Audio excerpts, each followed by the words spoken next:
પ્રસાદજી વધારે સમજાવજો, કેમ કે હું ટેકનિકલ માણસ નથી, ગિરનારી બાવો છું. અમારે તો બધી બીજી જ ભાષા હાલતી હોય, માઇક ટૂંકા પડે એમાં. પણ કહેવાનો મારો મતલબ ટેકનિકલ માણસ નથી. એ મહાદેવ પ્રસાદજી સમજાવજો કે અન્ન ખાવ એવું જ મન થાય. તમે દૂધ પીશો તો એવું એવા તમારા વિચાર બનશે, કેમ કે તમારા અન્નથી જે કંઈ લો તમે એનાથી તમારા રક્ત માંસ મજ્જા બને, એનાથી પંચકોશ જે છે ને પછી એનાથી વિચાર બને ને એ બધી વાત કહેવામાં આવી. પણ ટૂંકામાં તમને આપણે દેશી ભાષામાં સમજાવું. તમે રસ્તા ઉપર નીકળજો, ગાય બેઠી હશે ને ભેંસ બેઠી હશે અને તમારી ગાડી નીકળતી હોય, તમે એક હોર્ન મારશો તો ગાય તરત આમ ઊભી કરીને રોડ બાજુ નીકળી જશે. તમે ગમે એટલા ઠપકારો નહીં, આમ કરીને પેલા જે મોહનભાઈ તું હું ઈચ્છા થાય તો ઊભી થાય, નહીં તો નોય થાય. એટલે જેનું દૂધ પીશો એવી બુદ્ધિ થશે, જેનું દૂધ પીશો એવું તમારું અંગ થશે. કહેવાનો મારો ભાવ એ છે કે આ દેશની કયો કે આ પૃથ્વીની સૌથી મોટી કઠણાઈ કયો, કરુણતા કયો કે દુર્ભાગ્ય કયો, જ્યારે આ પૃથ્વી ઉપર ઋષિ મુનિઓ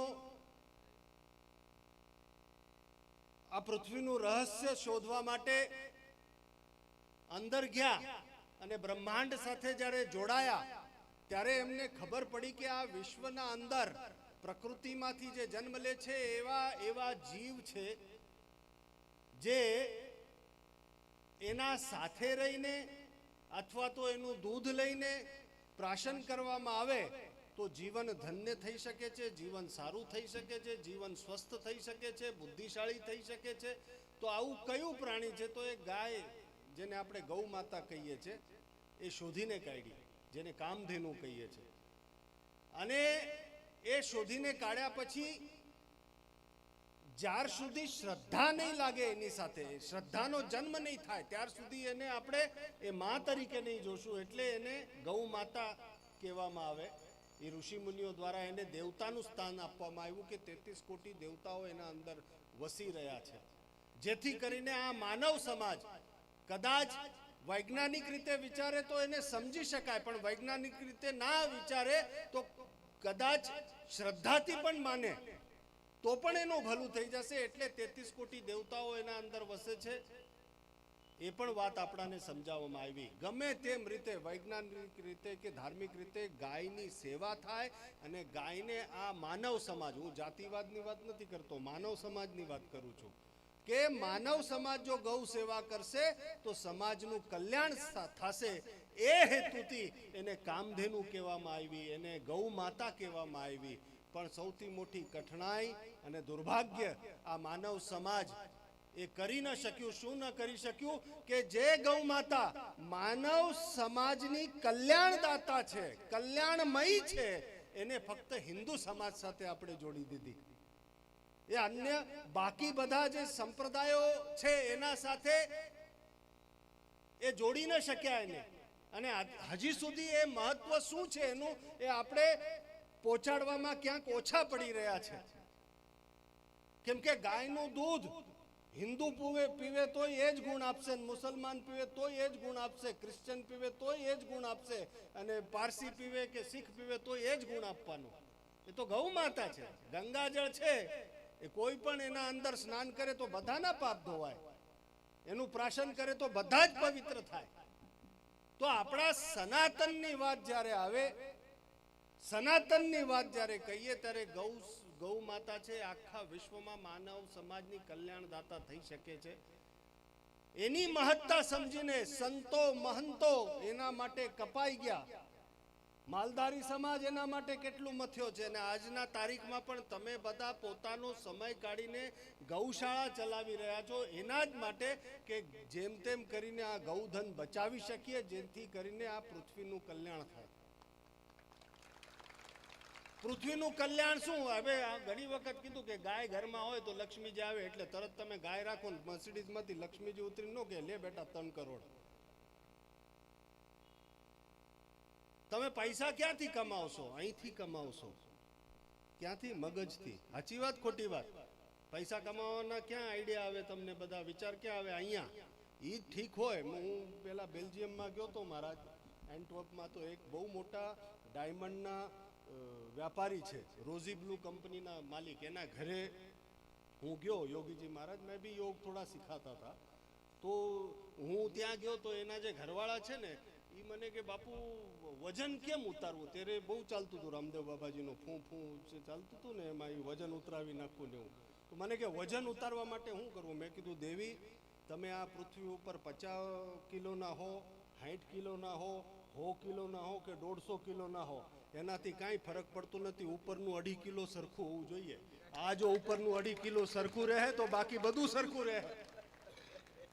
તમે અહીંથી 0 ફિગરો ને અહીંયા 0 હોય તો શું કામનું? મગજ જ ઠેકાણે ન હોય તો શું કામનું? મોતીના હાર પહેર્યા હોય, કરોડો રૂપિયા બેંકમાં પહેર્યા હોય, પણ ન મગજમાં કાંઈ હોય તો શું કામનું? એટલે ઉપરનું 2.5 કિલો બહુ જરૂરી છે. એટલે જ કીધું છે સંપત્તિ દે તો સમજ દે, નહીં તો તારી સંપત્તિ પાછી લે. સંપત્તિ દે ને સમજ ના દે, આવા બબે ધક્કા તો ના દે. એટલે મગજનું ઠીક રહેવું બહુ જરૂરી છે. તો તમને કદાચ ખ્યાલ હોય કે ના હોય, ટૂંકી વાત કરીને બતાવું છું.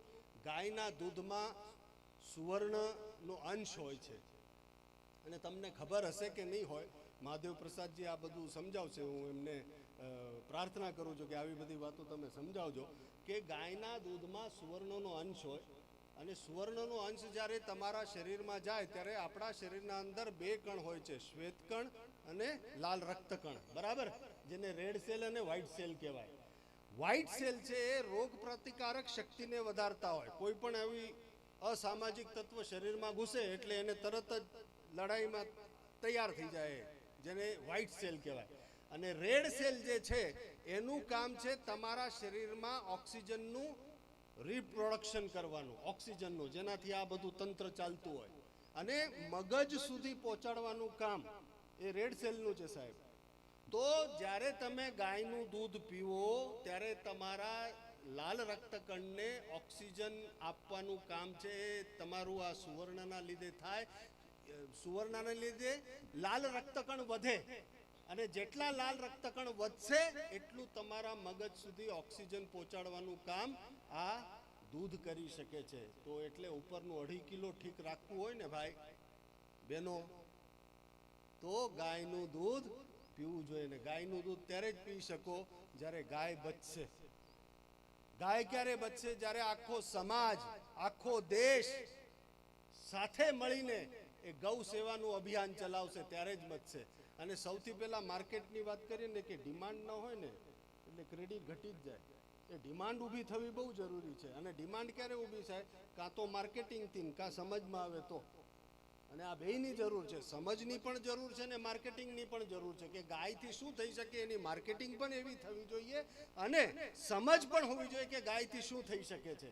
એટલે હું એવું માનું છું કે આજે બહુ સોનાનો દિવસ કહેવાય કે ભોલેનાથજી અને કમલનાથજી અમારા 2 જણાના પ્રયત્નોથી આ જુઝારપુર ગામ જુઝારપુર છે, જુઝારું હોવા જોઈએ બધા. તો આ જુઝારપુર ગામથી શ્રી ગણેશ એનો થાય કે માર્કેટિંગ પણ સમાજમાં ગાયનું એવું થાય, અને સમજ પણ સમાજમાં આવે, જેથી કરીને આ અભિયાન એક આંદોલન બને, અને ગાય એ રાષ્ટ્રીય માતા તરીકે, રાષ્ટ્રીય પશુ નહીં હો, પશુ નહીં, રાષ્ટ્રીય માતા તરીકે, ગૌ માતા તરીકે આ સરકાર પણ એની માગણીને આપણા ધ્યાન આપીને પૂરું કરે એવી હું અહીં આશા રાખું છું. સંતો ભેગા થાય તો ઘણું બધું પરિવર્તન આવી શકે છે.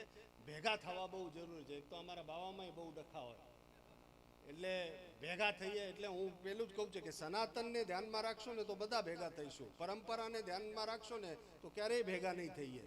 આ મારો સંપ્રદાયના તારો સંપ્રદાય, કાળા પીળા લીલા જે લુગડા હોય, સનાતનને યાદ રાખીને બધા ભેગા થઈશું તો જ પરિવર્તન આવશે આ દેશમાં, બાકી નહીં આવે. તો હું આશા રાખું છું આટલા પૂજ્ય સંતો અહીંયા બિરાજમાન છે, એમના ચરણોથી આવી ગંગા વહે વિચારોની, અને એમના ઉપસ્થિતિથી આ પરિસ્થિતિઓ બદલાય. ખૂબ ખૂબ આભાર. જય ગિરનારી, નમો નારાયણ. આપણને આપણા મહંત શ્રી મહેશગીરી બાપુ આપણને ગાયનું મહત્વ અને ગાય મારે ઓલે ગિરનારી બાવો એટલે બુદ્ધિ બહુ અમે ચલાવી નહીં તો 1.5 મહિના પહેલાં સ્વામી મંદિર વિશ્વ હિન્દુ પરિષદવાળાએ કીધું બાપુ એક પ્રોગ્રામ છે. મેં કીધું હા. ભોલેનાથજીએ કીધું બાપુ એક પ્રોગ્રામ છે. કીધું હા. અને બેયની તારીખ અને સમય બેય સેમ છે.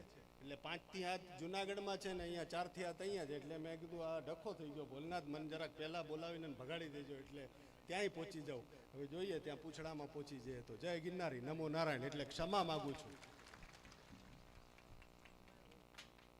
આપણી વચ્ચે મહેશગીરી બાપુ એ આપણને આશીર્વચન આપેલા અને આપણને એ આશીર્વચનથી તરબોળ કરેલા. એમની પ્રેરણાથી આપણું જીવન પણ એક અમૂલ્ય અવસરમાં બદલ છે. આપણી વચ્ચે આપણા જ વિસ્તારના એવા ધારાસભ્ય શ્રી ભગવાનજીભાઈ કરગઠિયા ઉપસ્થિત થયા છે. તો ભગવાનજીભાઈનું સ્વાગત કરશે ભોલેનાથ મહારાજ. ભગવાનજીભાઈ શ્રી આપણા ધારાસભ્ય શ્રીનું સ્વાગત કરશે ભોલેનાથ મહારાજ. અમારા વિસ્તારના લોકપ્રિય અને હર હંમેશ દરેક કાર્યમાં હાજર રહેનાર એવા ધારાસભ્ય શ્રી એવા ભગવાનજીભાઈ તેમજ આટલા ગામનું સંચાલન, ગામની જેટલી દેખરેખ નીચે 999 ગામથી પણ વધારે ગામનો પ્રવાસ ખેડીને આપણી વચ્ચે ઉપસ્થિત રહેતા હોય અને હર હંમેશ આપણી વચ્ચે કાર્યક્રમમાં હાજર રહેતા હોય એવા રાજેશભાઈ પણ આપણી વચ્ચે દરેક કાર્યક્રમમાં સમય ફાળવીને આપે છે. હવે આપણી વચ્ચે ઉપસ્થિત વિશ્વ વંદનીય કે જેમની પ્રેરણાથી વિશ્વ આખું હિન્દુ ધર્મ, સનાતન ધર્મના લોકો, તમામ લોકો આપણે એમની પ્રેરણાથી આપણું જીવન બદલી શકીએ છીએ એવા ડૉક્ટર મહાદેવ પ્રસાદ શ્રી આપણી વચ્ચે ઉપસ્થિત છે. એમના આશીર્વચન લેશું આજે.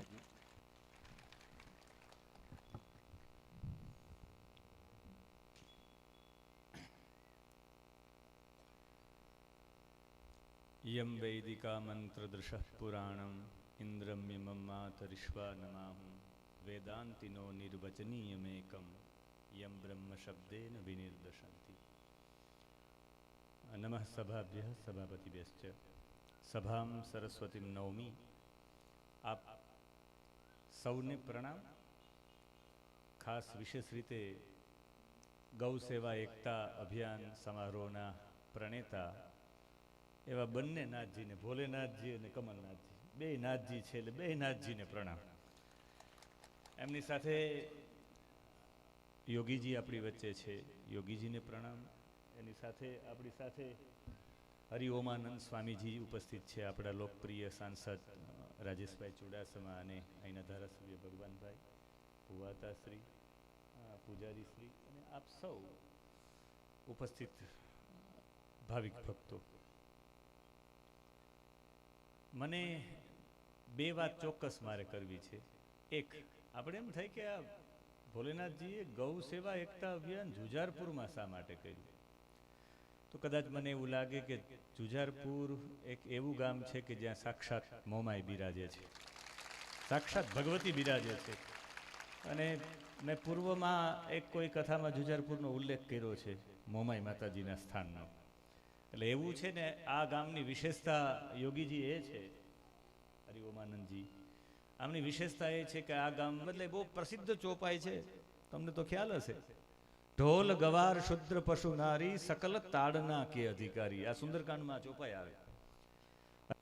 ઢોલને જેટલો મારો, જેટલી જોરથી મારો એટલો સુંદર વગડે. ત્યાં તાડનાનો અર્થ થાય પીટવું, મારવું. ઢોલ પછી ગવાર.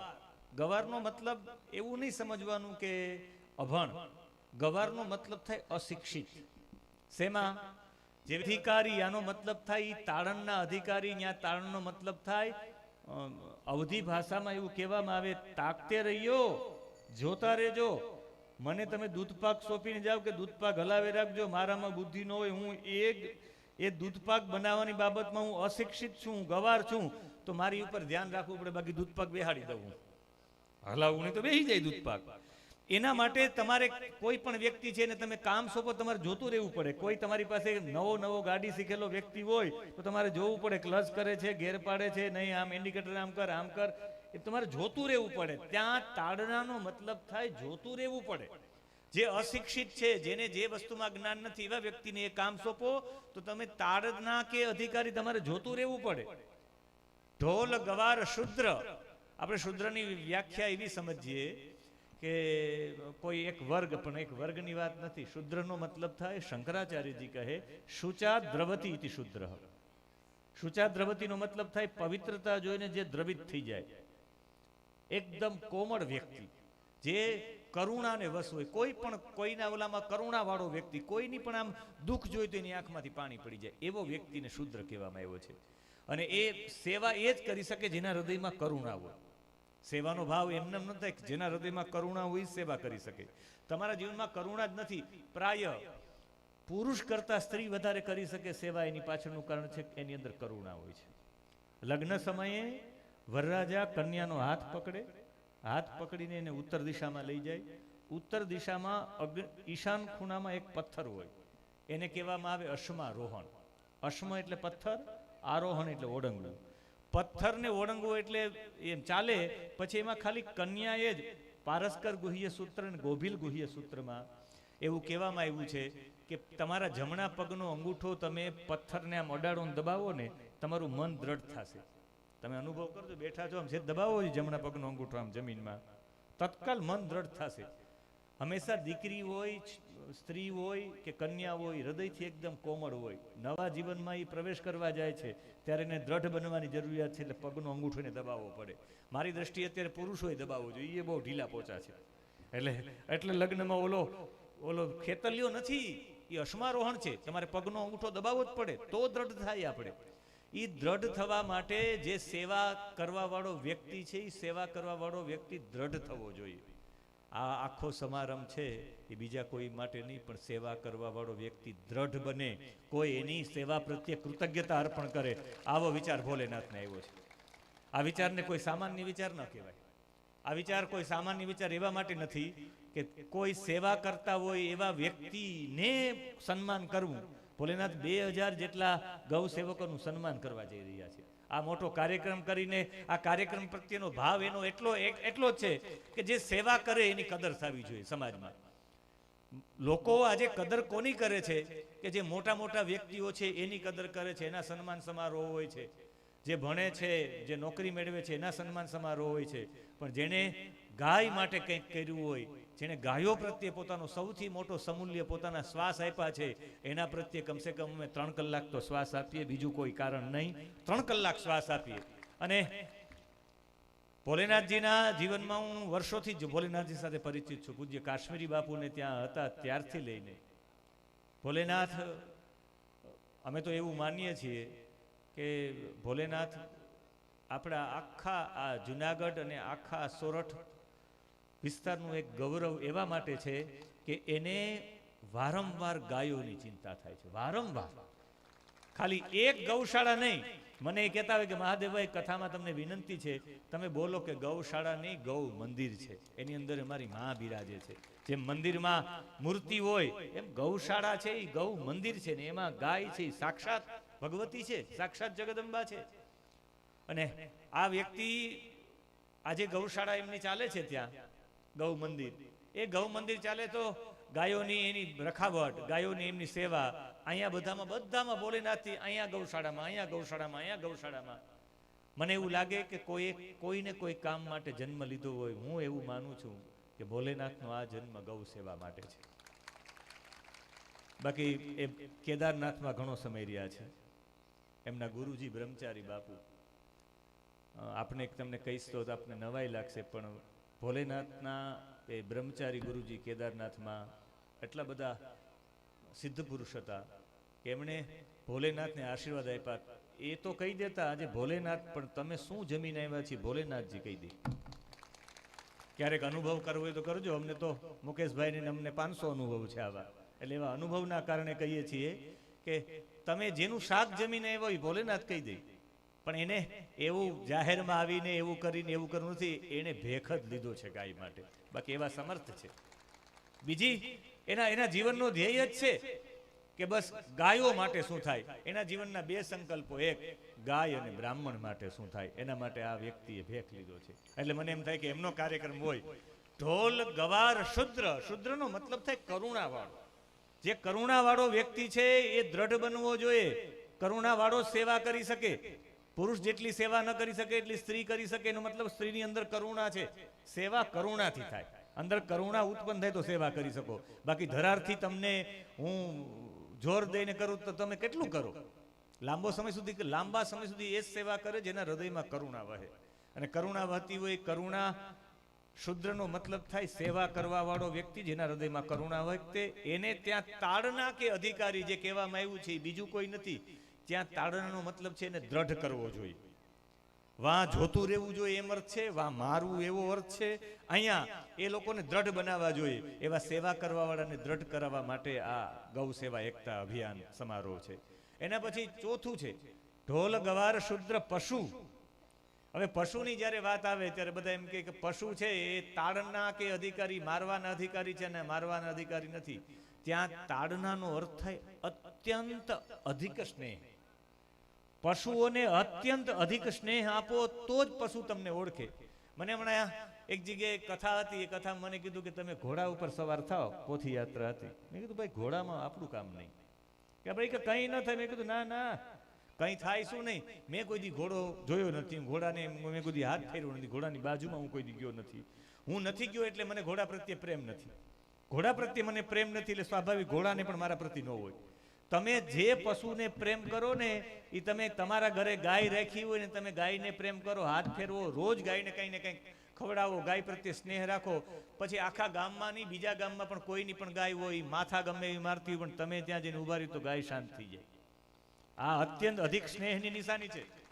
અમારા ગુરુજી અનિલભાઈ ગુરુજી છે કાશીમાં. અમે રામદેવરા ગયા, પુષ્કર પાસે રામદેવરા એક મહાત્માજીને ફોન કર્યો કે તમારા આશ્રમમાં અમે જઈએ છીએ કે ત્યાં ધ્યાન રાખજો. હું મારા માણસને ફોન કરું છું પણ ઉપાડતો નથી. ત્યાં કૂતરો ખુલ્લો છે આશ્રમમાં. કે એ મહાત્મા એક જ છે. તમે દરવાજો ખોલશો ને કૂતરો દોડીને આવશે. કરડે એવો છે ને બહુ જબરો છે. એટલે હું ખકડાવીને જાજો, બહારથી દરવાજો ખેંચી રાખજો, બાકી કૂતરો આવી જશે તો. એટલે હું મૂળદાસ બાપુની અનિલભાઈ શાસ્ત્રીજી ત્રણે ગયા.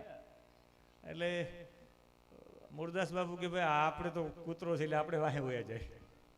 મેં કીધું બાપુ તમારાથી વધારે વાહે હું હોઈ જાય. મેં કીધું કૂતરાથી તો હું એ ડરું છું. અમારા અનિલ ગુરુજી કે કંઈ બીવાની જરૂર નથી કે હું દરવાજો ખોલીશ. દરવાજો ખોલી હું જઈશ એટલે કૂતરું કે દોડતો આવશે ને મારું પગ ચાટવા માંડી જાય. ખરેખર અમે દરવાજો ખોલ્યો. અમારે અનિલ ગુરુજી દરવાજો ખોલ્યો, કૂતરો ભસવા માંડ્યો. ખાલી એમ જ કર્યું એટલે કૂતરો ધીમેથી પૂંછડી હલાવતો એના પગ પાસે આવીને બેસી ગયો, એના પગ ચાટવા માંડ્યો. મેં તો ગુરુજી આ કોઈ મંત્ર છે કે તમારે? કે મંત્ર નહીં, હું કૂતરાને બહુ પ્રેમ કરું છું. મારી શેરીમાં જ્યાં કાશીમાં કૂતરા હોય રોજ એ કૂતરાને હું જલેબી ખવડાવું, રોજ એને પૂરી શાક સબ્જી ખવડાવું, રોજ એ કૂતરાને પ્રેમ આપું. એટલે કૂતરાની દરેક જાત મને પ્રેમ કરવા માંડે. તમે અત્યંત અધિક પ્રેમથી જ પશુઓને તમે વશ કરી શકો. બાકી તમે એમ ન માનો કે તમે રોજ માટે જે હાથી ઉપર બેસતા હોય ને એ હાથી ક્યારેક તોડાવીને ભાગે. જે બળદ હલાવતા હોય બળદે ભાગે. જો અત્યંત પ્રેમ ન કરતા હોય તો બળદ ભાગી જાય.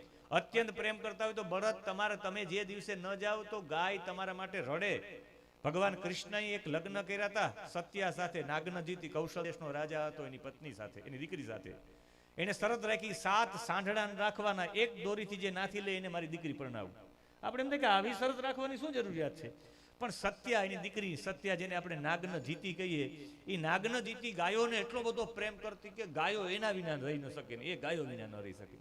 એના પિતાજીએ વિચાર્યું કે જે ગાયોને પ્રેમ કરતો હોય એની સાથે હું લગ્ન કરાવું આના. પણ ગાયોને પ્રેમ કરતો હોય ખબર કેમ પડે? ખાલી એમ કહેવામાં આવે કે ના ના હું ગાયોને પ્રેમ કરું, હું એટલી બધી ગાયો રાખું. ના, ઈ જાય અને ગાયો એને ભાંભરીને ભેટી જાય તો સમજવાનું કે આ ગાયોને પ્રેમ સાચો કરે.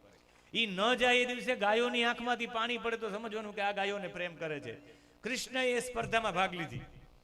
અને સ્પર્ધામાં ભાગ લીધી એવા માટે ભાગ લીધો કૃષ્ણએ કે ખરેખર ગાયોને એટલો બધો પ્રેમ સત્યએ કર્યું છે તો હું એને પતિ તરીકે મળું. એટલે કૃષ્ણ ગયા.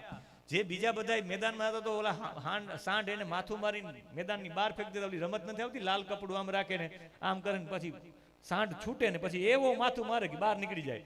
એમ કૃષ્ણ ઉભા રહ્યા તો સાથે સાંઢ એની પાસે આવી ગયા. સાથે એક લાઈનમાં ઉભા રહી ગયા. કૃષ્ણ એના નાથમાં દોરી નાખીને સાંધને નાથ લીધા. આનો મતલબ શાંત થઈ ગયા. કોઈ પણ પશુને તમારે વશ કરવું હોય ને, ગાયો માટે તો હું કહીશ જ નહીં. ગાવ ન સંતિ પશવઃ તિલમ નાસ્તિ ધાન્યમ. તલ ધાન્યમાં ન આવે ને ગાય પશુમાં ન આવે. સ્વામી વિવેકાનંદને કોઈ પૂછ્યું હતું કે તમારા દેશમાં કયા પશુનું દૂધ શ્રેષ્ઠ? એને કીધું બકરીનું. તો બધા હસવા માંડ્યા, તમે તો ગાયોને બહુ માનો હોય. કે માફ કરજો, ગાયને પશુ ન કહેવાય અને ગાયનું દૂધ દૂધ ન કહેવાય, અમૃત કહેવાય. ગાય અમારા માટે માં છે. આ વિવેકાનંદજીના શબ્દો છે. પશુની વાત કરી, ગાવ ન સંતિ પશવઃ અને તિલમ નાસ્તિ ધાન્યમ, તલ ધાન્યમાં ન આવે. પશુઓને તાડના કે અધિકારીનો મતલબ થાય પશુઓને અત્યંત પ્રેમ કરવો પડે. તમે કોઈ પણ પશુઓને વશ કરો તો અત્યંત પ્રેમથી કરી શકો. એટલો બધો પ્રેમ તમે એને કરો ને કે પશુને જોવું ન પડે કે મારો માલિક આવ્યો. એ તમારી ગંધ લે, મોઢું ફેરવે કે મારો માલિક જ આવ્યો છે. એને કેવું જ ન પડે. તમારા પગના પગરવ ઉપર ઓળખી જાય કે મારો માલિક આવે છે, કે મને જે પ્રેમ કરે છે આવે.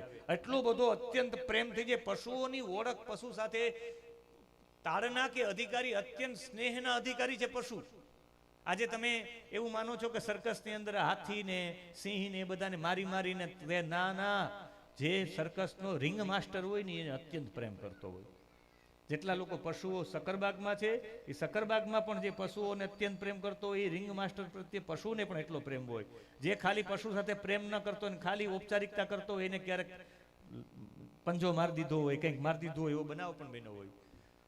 ઢોલ ગવાર શુદ્ર પશુ અને પછી નારી, સકલ તાડના કે અધિકારી. ને છેલ્લે આવે નારી. નારી એટલે સ્ત્રી. એ તાડના એટલે મારવાના અધિકારીની છે એમ નહીં. સ્ત્રીઓ સંરક્ષિત થવા જોઈએ. એવા માટે સંરક્ષિત થવા જોઈએ કે આખી દુનિયા, જેટલી દુનિયામાં સાયન્ટિસ્ટ થયા, સોલિસિટરો થયા, તત્વચિંતકો થયા, ફિલોસોફરો થયા, આ બધા થયા, એ બધાને જન્મ આપનારી કોણ? સ્ત્રી જ. મને એકવાર કોઈ પૂછ્યું હતું કે દીકરીઓને જ વ્રત કરવાનો હોય, દીકરાઓને કંઈ વ્રત કરવાના ન હોય. મેં કીધું ભાઈ, દીકરીઓમાં બધી દીકરીઓ સારી જ હોય એટલે આપણે વ્રત કરવાની જરૂર નથી. પણ દીકરીઓને વ્રત એવા માટે કરવાની જરૂર છે કે આપણે 100 માંથી 10 જ સારા હોય, એટલે એને વ્રત કરવા પડે. એક ભાવ. બીજું મેં કીધું વ્રત છે એ સારો પતિ મળે એવા માટે નહીં, સારું સંતાન મળે એના માટે વ્રત હોય છે. 4 વર્ષ શા માટે મા બાપને અહીંયા ઉજવે ને 5મું વર્ષ પતિને ઘરે ઉજવે? સારા સંતાન માટે વ્રત હોય છે. હમણાં જ પૂજ્ય બાપુ બોલીને ગયા, રક્તકણ અને શ્વેતકણ. શ્વેતકણથી શરીરનું પ્રોટેક્શન બને છે.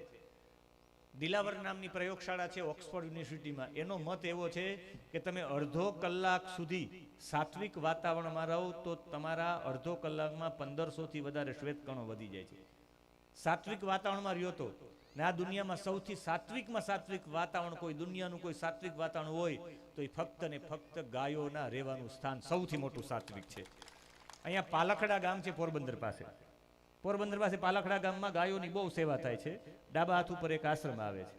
હવે આશ્રમ આવે છે એટલે સ્વાભાવિક અમે એક દિવસ ત્યાંથી નીકળ્યા અને ત્યાં જમવા માટે ઊભા રહ્યા. અમે ત્યાં જમ્યા ને એનો ખાટલો હતો, બરાબર ગાયોની સામે ખાટલો પાથરી રાખ્યો હતો. એમાં હું સેજ લાંબો થયો, સેજ થાકેલો હતો ટ્રાવેલિંગ, સેજ લાંબો થયો તો મારી આંખ બંધ થઈ ગઈ. મને અડધો કલાક પછી નીંદર ઉડી કે મને ખબર પડી કે હું સૂઈ ગયો. મારે જવાનું હતું ત્યારે મને એવું થયું તો આ એટલા બધા ટેન્શનો હતા, આ બધું હતું, મારે જવું હતું ને અડધો કલાક મારે સુવાઈ ગયું. એનું કારણ શું? ત્યારે મને ત્યાંના જે ગૌ સેવા કરતા હતા એણે મને કીધું કે મહાદેવભાઈ, અહીંયા સંપૂર્ણ સાત્વિકતા હોય. સાત્વિકતા જ્યાં હોય ત્યાં તમારે નીંદર માટે વલખા મારવાનો પડે, નીંદર એમને આવી જાય, એટલી સાત્વિકતા છે. તમે ક્યારેક ગમે એવી હોટલમાં જાઓ તો તમારે વારંવાર પડખા બદલવા પડે, નીંદર જ ન આવે, રજો ગુણ.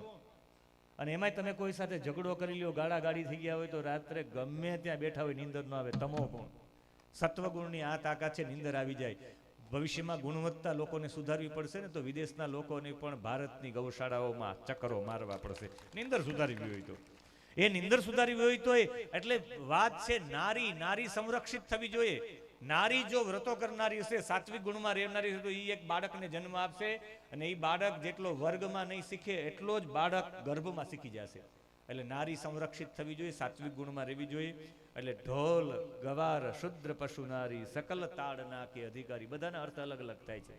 હું આજની વિશેષ કોઈ ચર્ચા કરવાનો નહોતો, એટલા બધા વક્તાશ્રીઓ બાકી છે અને લાંબી ચર્ચા કરું એ યોગ્ય નથી. પણ હું એટલું ચોક્કસ કહીશ કે તમારા ગામમાં એક કૃપા થઈ છે કે ગૌ સેવા એકતા અભિયાનનો આરંભ જુજારપુરથી થાય છે અને તમે લોકો એ ગૌ સેવા તમે કરો પણ છો, નિષ્ઠાપૂર્વક કરો છો.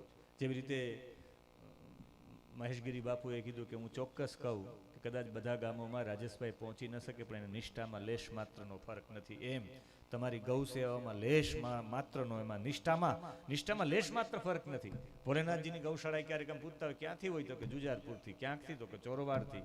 સેવા માટે એટલા બધા લોકો આવે. આપની સેવાને વંદના કરું છું. હું એવું માનું છું કે તમે કદાચ આપણા બધાના જાતસ્થી ધ્રુવો મૃત્યુ, માણસ તો મૃત્યુ નિશ્ચિત છે, પણ તમે ઉપર જાશો ને તો ચોક્કસ તમે કોલર ઊંચો ચડાવીને કહી શકો કે હે કનૈયા, હું તારી ગાયોની સેવા કરીને આવ્યો છું. અને જે ગૌ સેવા કરીને જાય, મારે તો મહાત્માજીઓ બાકી છે, એટલે હું અંતે મને પાછું જો સમય અવકાશ મળશે તો હું ચોક્કસ ચર્ચા કરીશ લઠ્ઠાની. કૃષ્ણના જીવનના, કૃષ્ણના એક પાકા મિત્ર હતા જેનું નામ હતો લઠ્ઠો. જે ગાયની સેવા કરે એને 100 રૂપિયે મુક્તિ મળે. આવતા જન્મમાં ગોરું થવું હોય ને હેન્ડસમ થવું હોય તો ગાયોની સેવા કરો. 100 રૂપિયે મુક્તિ માટે બહુ મોટી કથા છે, પણ વિશેષ ચર્ચા ન કરતા હું તો ભોલેનાથજીને કહું કે આજે મારે કથા જ 8 વાગે વિરામ થઈ. સંતો આવ્યા, એને ભોજન કરાવીને પછી ત્યાં સીધો આવ્યો. ભોલેનાથને મેં કહ્યું કે હું 5-10 મિનિટ મોડો પડ્યો એ બદલ ક્ષમા પ્રાર્થી છું, કારણ કે જે માણસ સનાતન ધર્મ માટે જીવે છે એના માટે આપણે જીવવું જોઈએ. મેં તો વચ્ચે ભોલેનાથજીને મેં કહ્યું કે ભોલેનાથજી, હું એક તમને કથા આપું. ભોલેનાથજીને વિનંતી કરી, હું તમને એક કથા આપું. હું પણ એ કથાનું 1 પણ રૂપિયો દ્રવ્ય નહીં લઈ અને 1 લાખ રૂપિયા આપની કથામાં આપી. આપની ગૌશાળા માટે જ કથા થાય. આપના માટે બીજું હું શું કરી શકું? મારી પાસે જે છે હું આપી શકું. આપને એક કથા આપું, સંપૂર્ણ સેવામાં આપું અને મારા તરફથી 1 લાખ રૂપિયા આપું. એવા માટે આપું કે આ સમયમાં લોકોને પોતાના માટે બધા જીવે છે. બધા પોતાના માટે જીવે છે. કોઈને પોતાનો આશ્રમ મોટો કરવો છે, પોતાને કોઈની પ્રતિષ્ઠા મોટી કરવી છે, કોઈને આ કરવું છે, પણ આણે પોતાના બધા કામ મૂકી ને મોટા ભાગે મને એવું લાગે જુનાગઢ રહે એનાથી વધારે તો ચોરવાડ અને જુજારપુરમાં રહે છે. એટલો પ્રેમ કોણ આપે? નિસ્વાર્થ પ્રેમ, લેશ માત્ર પણ એનો કોઈ પણ એવો સ્વાર્થ નથી હોતો. અમે તો જેટલી વખત ત્યાં જાય તો બધાને પ્રેમપૂર્વક જમાડે, આટલું બધું આ કરે, ઓનલી ફોર એનો ધ્યેય જ એટલો, પ્રેમ પ્રેમ પ્રેમ અને પ્રેમ. જે ગાયોને સમજે ને એ પ્રેમને સમજી શકે ને પ્રેમને સમજે ને એ કૃષ્ણને સમજી શકે.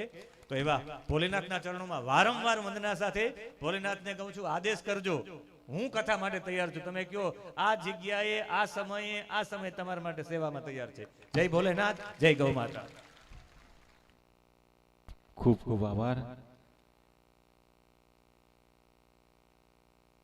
આપણે ડૉક્ટર મહાદેવ પ્રસાદ મહારાજ આચાર્ય શ્રી કે જે વિશ્વ વંદનીય ભાગવત કથા વાંચે છે, લોકોને પ્રેરણાદાયી પ્રસંગો આપે છે. આપણે ડૉક્ટર મહાદેવ પ્રસાદ મહારાજના કથા અથવા તો એની આશીર્વચનો, એની વાણી સાંભળવા માટે યુટ્યુબ ઉપર તમે સર્ચ કરશો તો તમને જે જગ્યાએ કથાઓ રહેલી છે એ તમામ કથાઓના પ્રસંગો અને એમના ચલચિત્રો સાથે આપણને જોવા મળશે. એટલે દરેક અહીં ઉપસ્થિત લોકો છે એમને એક મારી નમ્ર વિનંતી છે કે આપ સૌ ડૉક્ટર મહાદેવ પ્રસાદ એટલું ખાલી સર્ચ કરશો ને, ડૉક્ટર મહાદેવ પ્રસાદ મહેતા તમે સર્ચ કરશો એટલે ઓટોમેટિક યુટ્યુબ ઉપર આવશે અને એ તમે સર્ચ કરી અને એમના જે પ્રસંગો છે એ આપણા જીવનમાં પ્રેરણારૂપ બને એવા પ્રસંગો આપણે મેળવીશું. હવે પછી આપણી વચ્ચે ઉપસ્થિત મહેમાનશ્રીનું પણ સ્વાગત છે. હવે આપણી વચ્ચે યોગીજી મહારાજ પધારેલ છે, વિશેષ બહાર ગામથી પધારેલ છે. પૂજ્ય યોગીજી મહારાજને વિનંતી કરશું, એ નડિયાદથી પધારેલ છે, એ આપણને આજના અવસર નિમિત્તે આપણને આશીર્વચન આપશે. પૂજ્ય શ્રી યોગીજી મહારાજ.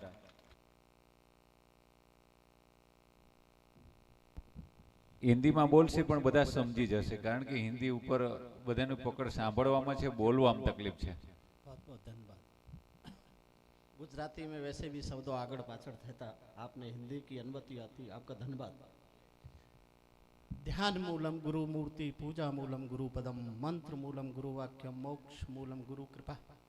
मंत्र सत्यम, पूजा सत्यम, सत्यम देव निरंजनम, गुरु वाक्यम सदा सत्यम, सत्यम एकम परम ब्रह्म. बोलो सत्य सनातन धर्म की, गौ माता की, कृष्ण कन्हैया लाल की, सब संतों की, भक्त और भगवान की। कहने के लिए तो बहुत कुछ है। गाय के विषय में जितना कहा जाए उतनी वाणी समर्थ नहीं, क्योंकि हमारे गोत्र ही गाय से हैं, गोचर ही गाय से है, गोवर्धनी गाय से है, गोपाल ही गाय से है। संपूर्ण नारायण का जीवन चरित्र देखा जाए तो वो गौ माता के कंधे पर ही है। परम पूज्य कमलनाथ बापू मेरे गुरु भाई, उनके चरणों में कोटि कोटि वंदन।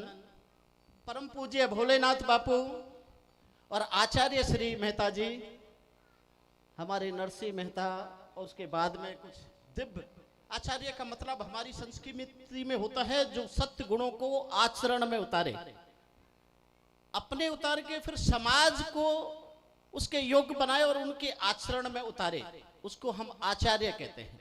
आचार्य किसी विद्वान पढ़े लिखे को नहीं, जो विद्वत्ता को चरम सीमा पे ले जाए। हमारे यहाँ शिक्षालय नहीं थे, भारत में विद्यालय थे। विद्यालय का मतलब है विद्वत्ता, उसको प्रकट करना, जो अंदर की ऊर्जा है उस चेतना को परमात्मा तक विकसित करना, उसको विद्यालय कहते थे। हम तो आज पढ़ा दिया जाता है, कुछ मूर्ख कह देते हैं कि नालंदा तक्षशिला यही 2 विद्यालय थे। 18,000 विद्यालय भारत में थे। कांगड़ा गुरुकुल सर्जरी में पारंगत था, विक्रमशिला विद्यालय। ये जो शिक्षालय जिसको हम कहते हैं कि तक्षशिला, तक्षशिला वेदों की विद्वत्ता के लिए विष्णुगुप्त चाणक्य जब तक उसके आचार्य रहे, जिन्होंने मौर्य व्रत की स्थापना की, उस समय भी आप पाओगे कि दुनिया, पूरी दुनिया की संस्कृति चाहोगे तो गौ के कंधों पर है। मानव की कहीं कोई जगह नहीं है। अगर जब तक यंत्रों ने जगह नहीं ली कलयुग में, उससे पहले तुम मानव की संस्कृति देखने जाते हो तो वो पूरी की पूरी सभ्यता गौ के कंधे पे है। उसी से ईंधन, उसी से खेती, उसी से कोलू, उसी से सब कुछ उसी से था। बैल ना होते क्या हम जी पाते? ट्रैक्टरों ने तो जगह ही नहीं ली थी।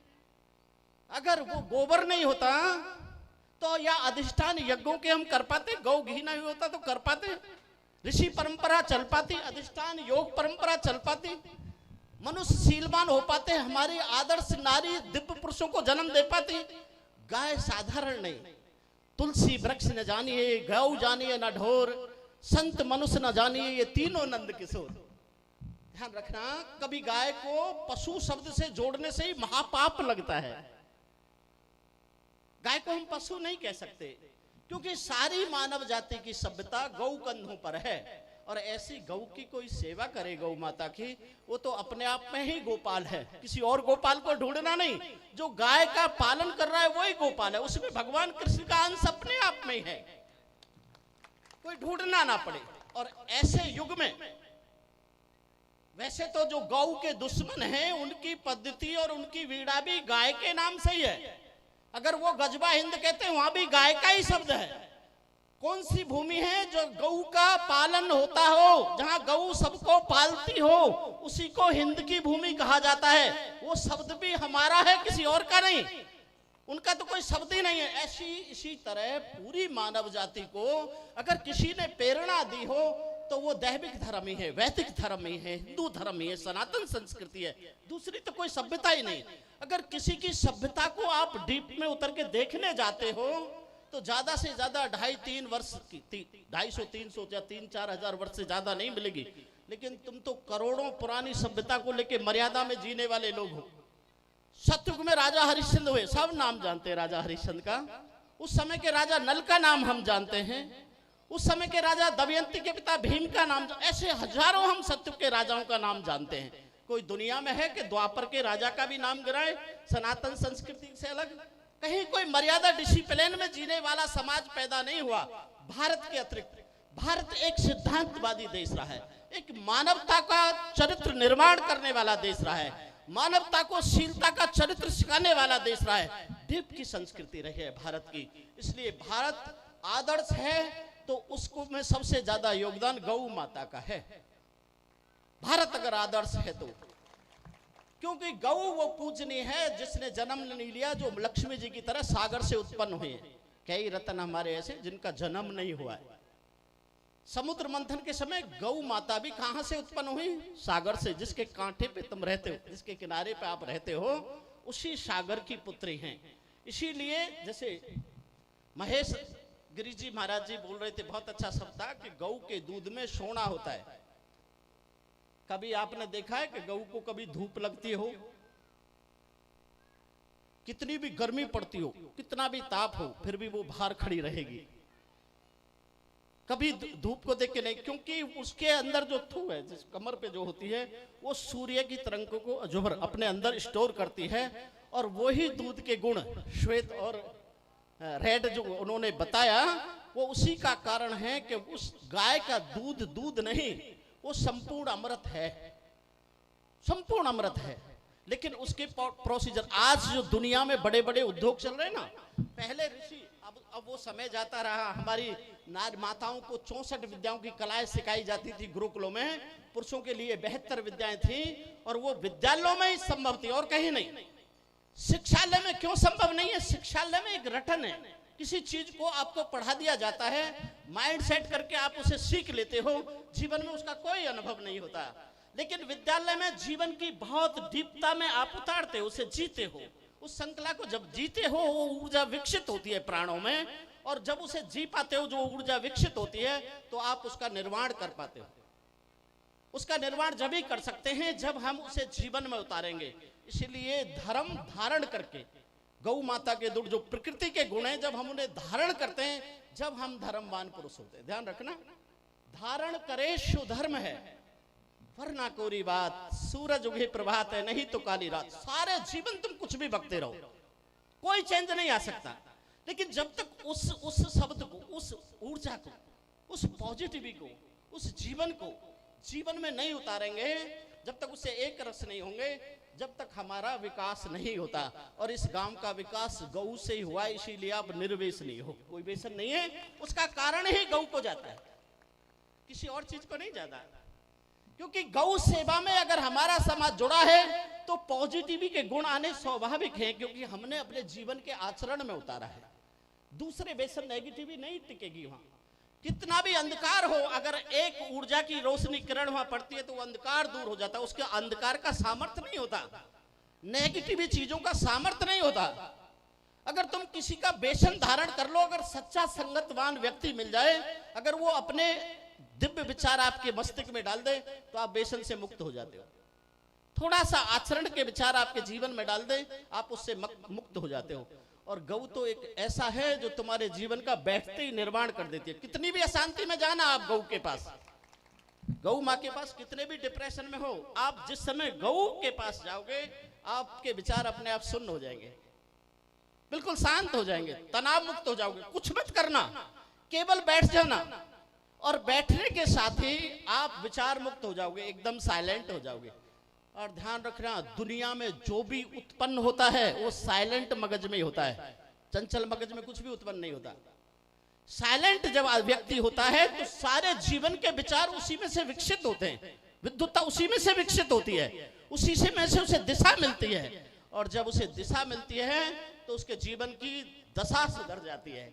और जब जीवन में दिशा नहीं मिलती, तो दशा बिगड़ी रहती है। तो समाज की जो दशा बिगड़ रही है, वो केवल इसी कारण से है कि हमारे खान पान का सुधारा नहीं है, हमारी रहनी करनी का सुधारा नहीं है, हमारे जीवन के लक्ष्य का हमें कोई पता नहीं है। हम क्यों जी रहे हैं, किस लिए पैदा हो रहे हैं, क्यों खेल कूद रहे हैं, क्यों बड़े हो रहे हैं, और क्यों मर के जा रहे हैं, हमें कुछ नहीं पता जीवन का। क्यों नहीं पता? क्योंकि हमसे हमारी सभ्यता है, जो हमारा संस्कार है, वो डिस्टर्ब कर दिया, उसे हटा दिया। और हम अपने ही कुछ व्यक्ति, अपने ही समाज में अपने ही शत्रु पैदा कर दिए हैं। तो भारत में कहीं और से मुगल नहीं आए, और से कहीं से गायों के दुश्मन नहीं बनाए गए, वो हमारे बीच के लोगों के मेंटली ऐसे विचार विमर्श कर दिए, वो अपने आप में ही दुश्मन बन गए। घर में अगर विचार परिवार में 5 व्यक्तियों के नहीं मिलते हैं, अगर वहां कोई दिक्कतें आती हैं, तो किसी दुश्मन को बाहर ढूंढना नहीं पड़ता, परिवार में ही हो जाते हैं, विचार ना मिलने की वजह से। ऐसे ही मानवता का जो जीवन डिस्टर्ब हुआ है, वो इसी कारण से हुआ है कि हमारे लोगों को ही ये नहीं पता कि तुम्हारे पूर्वज इस गाय के चरित्र से ही उनका निर्माण होकर तुम पैदा हुए हो। हमारे संस्कृति में एक बहुत बड़ा आशीर्वाद था, ध्यान रखना, ये आशीर्वाद बहुत बड़ा पुरुषार्थ है, साधारण नहीं। हमारी माताएं बहनों को, कोई बड़ियों को प्रणाम करता था तो वो आशीर्वाद देती थी, दूधो नहाओ पूतो फलो। शायद भारत की संस्कृति में या मुझे पता नहीं इधर तक था या नहीं, वो किसी को भी कहती थी दूधो नहाओ पूतो फलो। कितनी भी बांझ माता क्यों ना हो, अगर गाय के दूध से स्नान कर ले एक हफ्ता, उसको पुत्र अनिवार्य हो जाता है। देख लो, दूध में इतनी ताकत होती है। वो आशीर्वाद स्वरूप में भारत की संस्कृति में चलता था। जब नई शादी होती थी, कोई भी पुत्र वधू अपनी सास के या जेठानी के किसी के पैर छूती थी, वो उसे यही आशीर्वाद देती थी कि दूधो नहाओ पूतो फलो, कि दूध से स्नान करोगे तो पुत्र होंगे तुम्हारे। गाय कहां तक में करूं बड़ाई, गाय का गुण कहा ना जाए। गाय के गुण कहने जाओगे ना तो हम ही नहीं बचते हैं, केवल गाय ही बचती है। इस दुनिया में गाय के अतिरिक्त कुछ है ही नहीं। गांव को हटा दो गोत्र हट गए, गाय को हटा दो गोचर हट गई। जिस वसुंधरा पे आप विराजमान हो वो गोचर भूमि किसकी है? गाय के नाम से ही है। हमारे गोत्र गाय के नाम से है, दूसरा कुछ है ही नहीं। गाय के अतिरिक्त जीवन ही नहीं है। गाय हमारे जीवन की प्रेरणा है, गाय हमारी माता है, गाय भारत की आदर्श है। और हमें इसे बचाने के लिए नहीं, अपनी माँ की सेवा करने के लिए बीड़ा उठाना। और जो एकता, जो मिशन है, ये जो नवयुवकों का जो मिशन है, नवयुवक जहां जुड़ जाए उनके लिए कोई भी कार्य असंभव नहीं होता, सब कार्य संभव हो जाते हैं। और यहाँ के तो सांसद स्वयं ही यंग हैं, और बड़े संतों के सानिध्य में जो सांसद रहते हों, या राजनेता कोई भी एमएलए साहब रहते हों, संतों का रसायन ऐसा है कि अपने आप ठीक करते रहते हैं, वो बुद्धि सुधारते रहते हैं, कहीं ना कहीं चूटला बढ़ते नहीं रहे, ये मत करना, ऐसा करना नहीं भाई, ये गलत है, तू ऐसा करना। उसे परमार्थी पुरुष बना देते, वो कैसा भी हो। जहां परमार्थी पुरुष बैठे हो हमारे समाज के बीच में, वहां हमें क्या घबराना है। 15,000 तो क्या, 15 लाख गायों की भी हम पालना कर सकते हैं, वो माँ हमसे करा सकती है। और इसका श्रेय भोलेनाथ बहुत अच्छे है, ये सौभाग्य है। अगर गौ माँ भगवान कृष्ण की प्रेरणा से भोलेनाथ जी को चुना तो ये धन्यभागी हैं, सौभाग्यशाली हैं। हमें उनका सहयोग करना चाहिए, साथ देना चाहिए। और इसके साथ साथ हमें अपनी शिक्षा को भी वापस रिटर्न लाना चाहिए। ध्यान रखना, केवल हम गौ गुणों से ही हम आदर्श बने नहीं, हमें अपनी खोई हुई सभ्यता को भी जगानी पड़ेगी। जो हमारी माताओं के लिए 64 विद्या, जिन्हें हम 64 जोगिन करके पूछते हैं, वो हमारी विद्याएं थी। हमारी अंदर की नाड़ियों की शुद्धता थी, शुद्धिकरण था। मन थिर, तन थिर, शुद्ध थिर, रक्त शुद्धि, नाड़ी शुद्धि, यानी जब जाके निर्माण, हार्ट शुद्धि, और जब आत्म तत्व जगता था, वो जो शुद्धिकरण था, वो शुद्धिकरण पता है किसका था? जो हमारा मेरुदंड है, ये 32 इधर और 32 इधर 64 वेदियों से बंधा हुआ। जब ये जागृत होता था मूलाधार से सहस्त्रार्थ तक, है ना, जब वो जागृत होता था, हमारी माताओं का रुदन ऊपर सहस्त्रार्थ में चढ़ता था। जो उनसे जन्म लेता था वो दैविक पुरुष जन्म लेता था, साधारण कामी पुरुष नहीं। अगर भारत आदर्शवान था, भारत शीलवान था, भारत चरित्रवान था, भारत धैर्यवान था, भारत करुणावान था, ये पूरे का पूरे आर्यव्रत, इसका श्रेय हमारी माताओं को जाता है। भारतवर्ष में आप पाओगे कि जब तक किसी और चीज ने जगह नहीं ली, पूरा आर्यव्रत अपनी मां के नाम से जाना जाता था। पिता का नाम तो खो गया था, उसके हम अंश हुआ करते थे। इसीलिए राम को कहोगे तो क्या कहोगे? कौशल्या नंदन। इस भारत को भी भरत के नाम से नहीं, शकुंतला नंदन के नाम से जाना जाता है। गंगा पुत्र को भी आप कहा क्या कहोगे? शांतनु को कोई जानते नहीं, कहते गंगा पुत्र भीष्म। कौन थे? गांधारी नंदन, देवकी नंदन, सब अपनी माओं के नाम से जाने जाते थे। क्यों? क्योंकि हमारी माँ इतनी आदर्श थी, 64 विद्याओं की ज्ञानी थी। पुरुष जो थे हम उनके अंश हुआ करते थे, वो बेहतर विद्याओं के ज्ञान थे, वो अपने आप में संपूर्ण योगी थे। उनके वचन का इतना प्रभाव था, जिनकी हम संतानें हैं, कि अगर वो मृत्यु को भी कहते कि मेरा पुत्र जब तक चाहे, जब तक वसुंधरा पे धरती पे रहेगा, तो काल की भी सामर्थ्य नहीं थी कि उसके प्राण हर ले। ऐसों की संतान, हम सामान्य कामी व्यक्तियों की संतान नहीं, 4 पत्नी वालियों की संतान है, आदर्शों की संतान है, श्रेष्ठ पुरुषों की संतान है।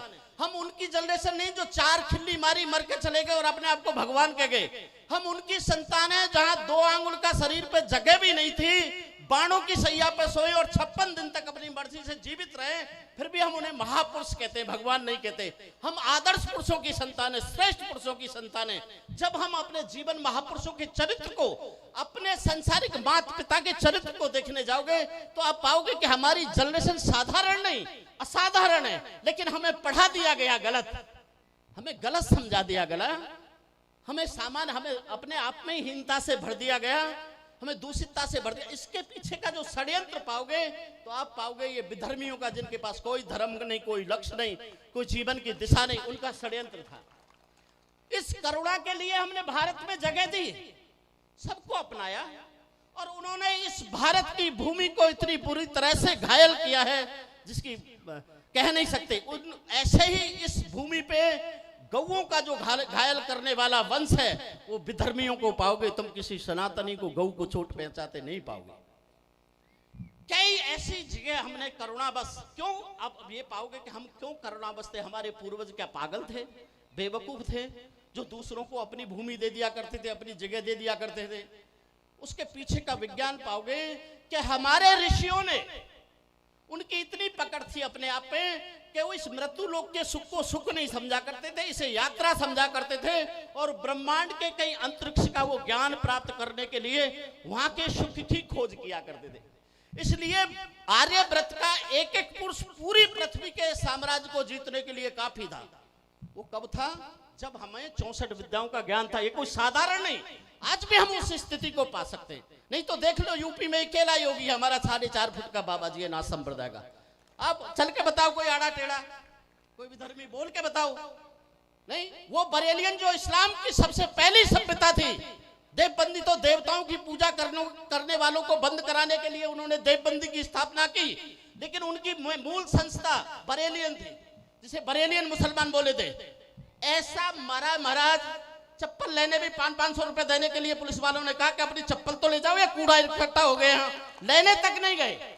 और ऐसे योगी 10-12 भारत में इकट्ठे हो गए ना, तो भाई गाय की तो छोड़ो, भैंस का पाड़ा ले जाने की भी सामर्थ्य नहीं बचेगी। ये साधु दयालु है, करुणाशील है, मुद्दता में रहता है, क्षमता में रहता है, प्रज्ञाशील है। हमें उनको नहीं छेड़ना चाहिए, उनकी सभ्यता, उनकी संस्कृति के साथ, उनके बच्चों के साथ छेड़छाड़ नहीं करनी चाहिए। महाराज जी कह रहे हैं कि बंद करो। हाँ, ये मैं वही कह रहा हूं जो मेरे दिल के भाव है।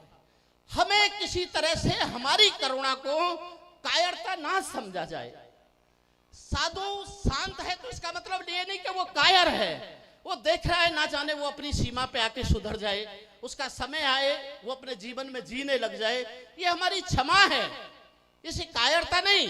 अगर हमें देखा कि अब अनीति ज्यादा हो रही है तो 4-5 योगी संसार को सुधारने के लिए काफी हैं। जब तुम्हारा पूरे भारत में साम्राज्य था, ध्यान रखना, विधर्मियों के लिए कहता हूं मैं यहां से, जब पूरे भारत में साम्राज्य था तो संतों ने 2 ही संत थे, गुरु गोविंद साहब और इधर वीर शिवाजी को तैयार किया रामदास जी ने। 2 ही थे, 2 ही बच्चों को तैयार किया। और यहां तक भोलानाथ ने महाराज 2700 बच्चे तैयार कर दिए। कहां तक लड़ोगे तुम? अकेले भोलानाथ जी ने 2700 बच्चे किए। और ये योगी सारे तैयार करने लग जाएं तो महाराज तुम्हारे लिए अरब की धरती पे भी ठिकाना नहीं मिलेगा। इसलिए शांति से जियो और जीने दो, इसलिए क्योंकि हम करुणाशील हैं। अगर हमारी संस्कृति, हमारी माता के साथ तुमने छेड़छाड़ की, गौ माता के साथ, तो हम इतने कायर भी नहीं जो हमने चूड़ी पहन रखी हो, है ना। जिन हाथों से शास्त्र और जिन मुख से हम वाक्य बोलते हैं गुरुओं के, वो शस्त्र उठाना भी जानते हैं और तीखे शब्द बोलना भी जानते हैं। लेकिन ये करुणा का विषय है। हमारी संस्कृति, हमारे सम्मान, हमारे आदर्श हमें किसी का अपमान करना नहीं सिखाते, इसलिए समझाना सिखाते हैं। हम दुष्टों को भी समझाते हैं, हम दुनिया के चरित्रहीन लोगों को भी समझाते हैं, जो इस वसुंधरा पर रह के यहाँ आतंक फैलाते हैं, हम उनको भी समझाते हैं। आज देखा है। लेकिन अब वो समय जाता रहा है। वैष्णो देवी में किसका पैसा चढ़ता है? हिंदुओं का चढ़ता है। लेकिन वहां सीट, अब झगड़ा जो चल रहा है देख रहे हो तुम, 84 बच्चे उनके और हमारे 16 में भी, उसमें 10 क्रिश्चियनों के 6। पैसा किसका? हिंदुओं का। संस्कार क्यों देंगे कि हिंदुओं की संस्था? प्रोफेसर कौन होंगे कि हिंदू, और बच्चे सफेद कॉलर में आतंकवादी कौन बनेंगे? विधर्मियों के। संस्था हमारी, हमने सारे जीवन, तुम ध्यान रखो, या कांग्रेस ने इस भारत के साथ इतना दुष्कर्म किया है कि शायद आने वाला हजारों वर्ष उन्हें हमारा युवान माफ नहीं करेगा। 70-75 साल में जितना कायरता उसने दी, अंग्रेजों ने नहीं दी।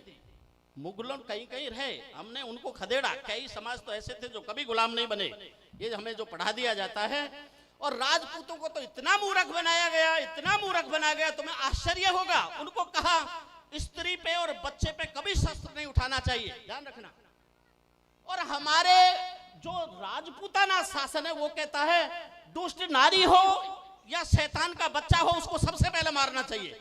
अब देखना, भगवान राम कौन थे? सूर्यवंशी थे। सबसे पहला मर्डर किसका किया? ताड़ का। क्या नारी नहीं थी? भगवान कृष्ण कौन थे? चंद्रवंशी थे। सबसे पहली हत्या किसकी की? बोलो किसकी की? पूतना। और कहां से बकवास बढ़ा दी? ये कौन रहे? हमारे शिक्षा मंत्री। ध्यान रखना, तुम पाओगे देश को आजाद होने के बाद जो शिक्षा मंत्री बने वो सब विदर्भी बने। ये भारत की आत्मा पे सबसे बड़ा यहाँ रहने वालों का घातक था। ये तो हमारा 2014 में ये नरेंद्र मोदी के जब देश आजाद हुआ है, जब योगी बैठा है, आजाद हुआ है, अब आके देश आजाद हुआ है। और 2014 से 2025 तक किसी पे बर्दाश्त नहीं हो रहा, सबके पेटों में मरोड़ मार रही है। और जिस दिन बाबा जी आ गए ना, मेरे अंदाज से पेट में कब्जात ऐसी हो जाएगी, जिंदगी में इलाज भी नहीं मिलेगा, जितना गाय का दूध भी ढूंढते डोला सब।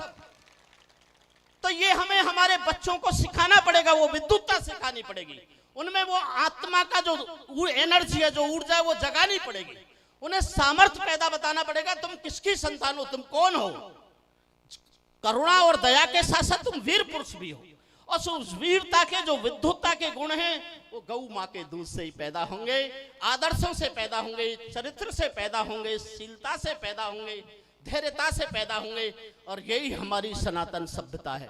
बोलने का मन तो बहुत कर रहा है, लेकिन बाबा जी पीछे से कुछ कह देते हैं, क्योंकि हम काफी हमारे साथ में जो हुआ, आप पाओगे कि हमारे साथ में, हमारे ऋषियों के साथ में, चाहे वो नालंदा को आग लगाई गई हो, 6 महीने तक पुस्तक जलती रही हो, वो भी ऋषियों की करुणा की वजह से। तक्षशिला हमसे छीन रही हो, वो भी हमारी करुणा की वजह से। हमने कहा चलो छोड़ो। बांग्लादेश दे दिया, पाकिस्तान दे दिया, अफगान दे दिया। अफगान में आज भी जो पंचशील है वो हमारी संस्कृति है। पंचशीलों की जो सभ्यता है वो हमारी संस्कृति है। अब एक चीज और आपको सुनना पड़ेगा, एक अरब के साथ साथ एक कबीला जाति रहती है अफगान में। कभी गूगल पे या किसी पे रिसर्च मार के देखना, वो आदिवासी छोटा सा कबीला है। उस कबीलों को कहते थे कुफलत में जीना, इन्हें कुछ भी नहीं पता, अपनी बस्ती में जीते। और वो सनातनियों का था, पंचशील वालों का। उनको ये कहते थे मोहम्मद काफिर, हालांकि मोहम्मद की कोई हदीज नहीं, बीबी फातिमा की है। और सारी की सारी आप पाओगे, तुम अगर उसमें डीपता में जाते हो, थोड़ी जो वो बात करते हैं ना सनातन की, सिक्कोधारा ने उपनिषदों से चुराई हुई संस्कृति है वो सारी की सारी।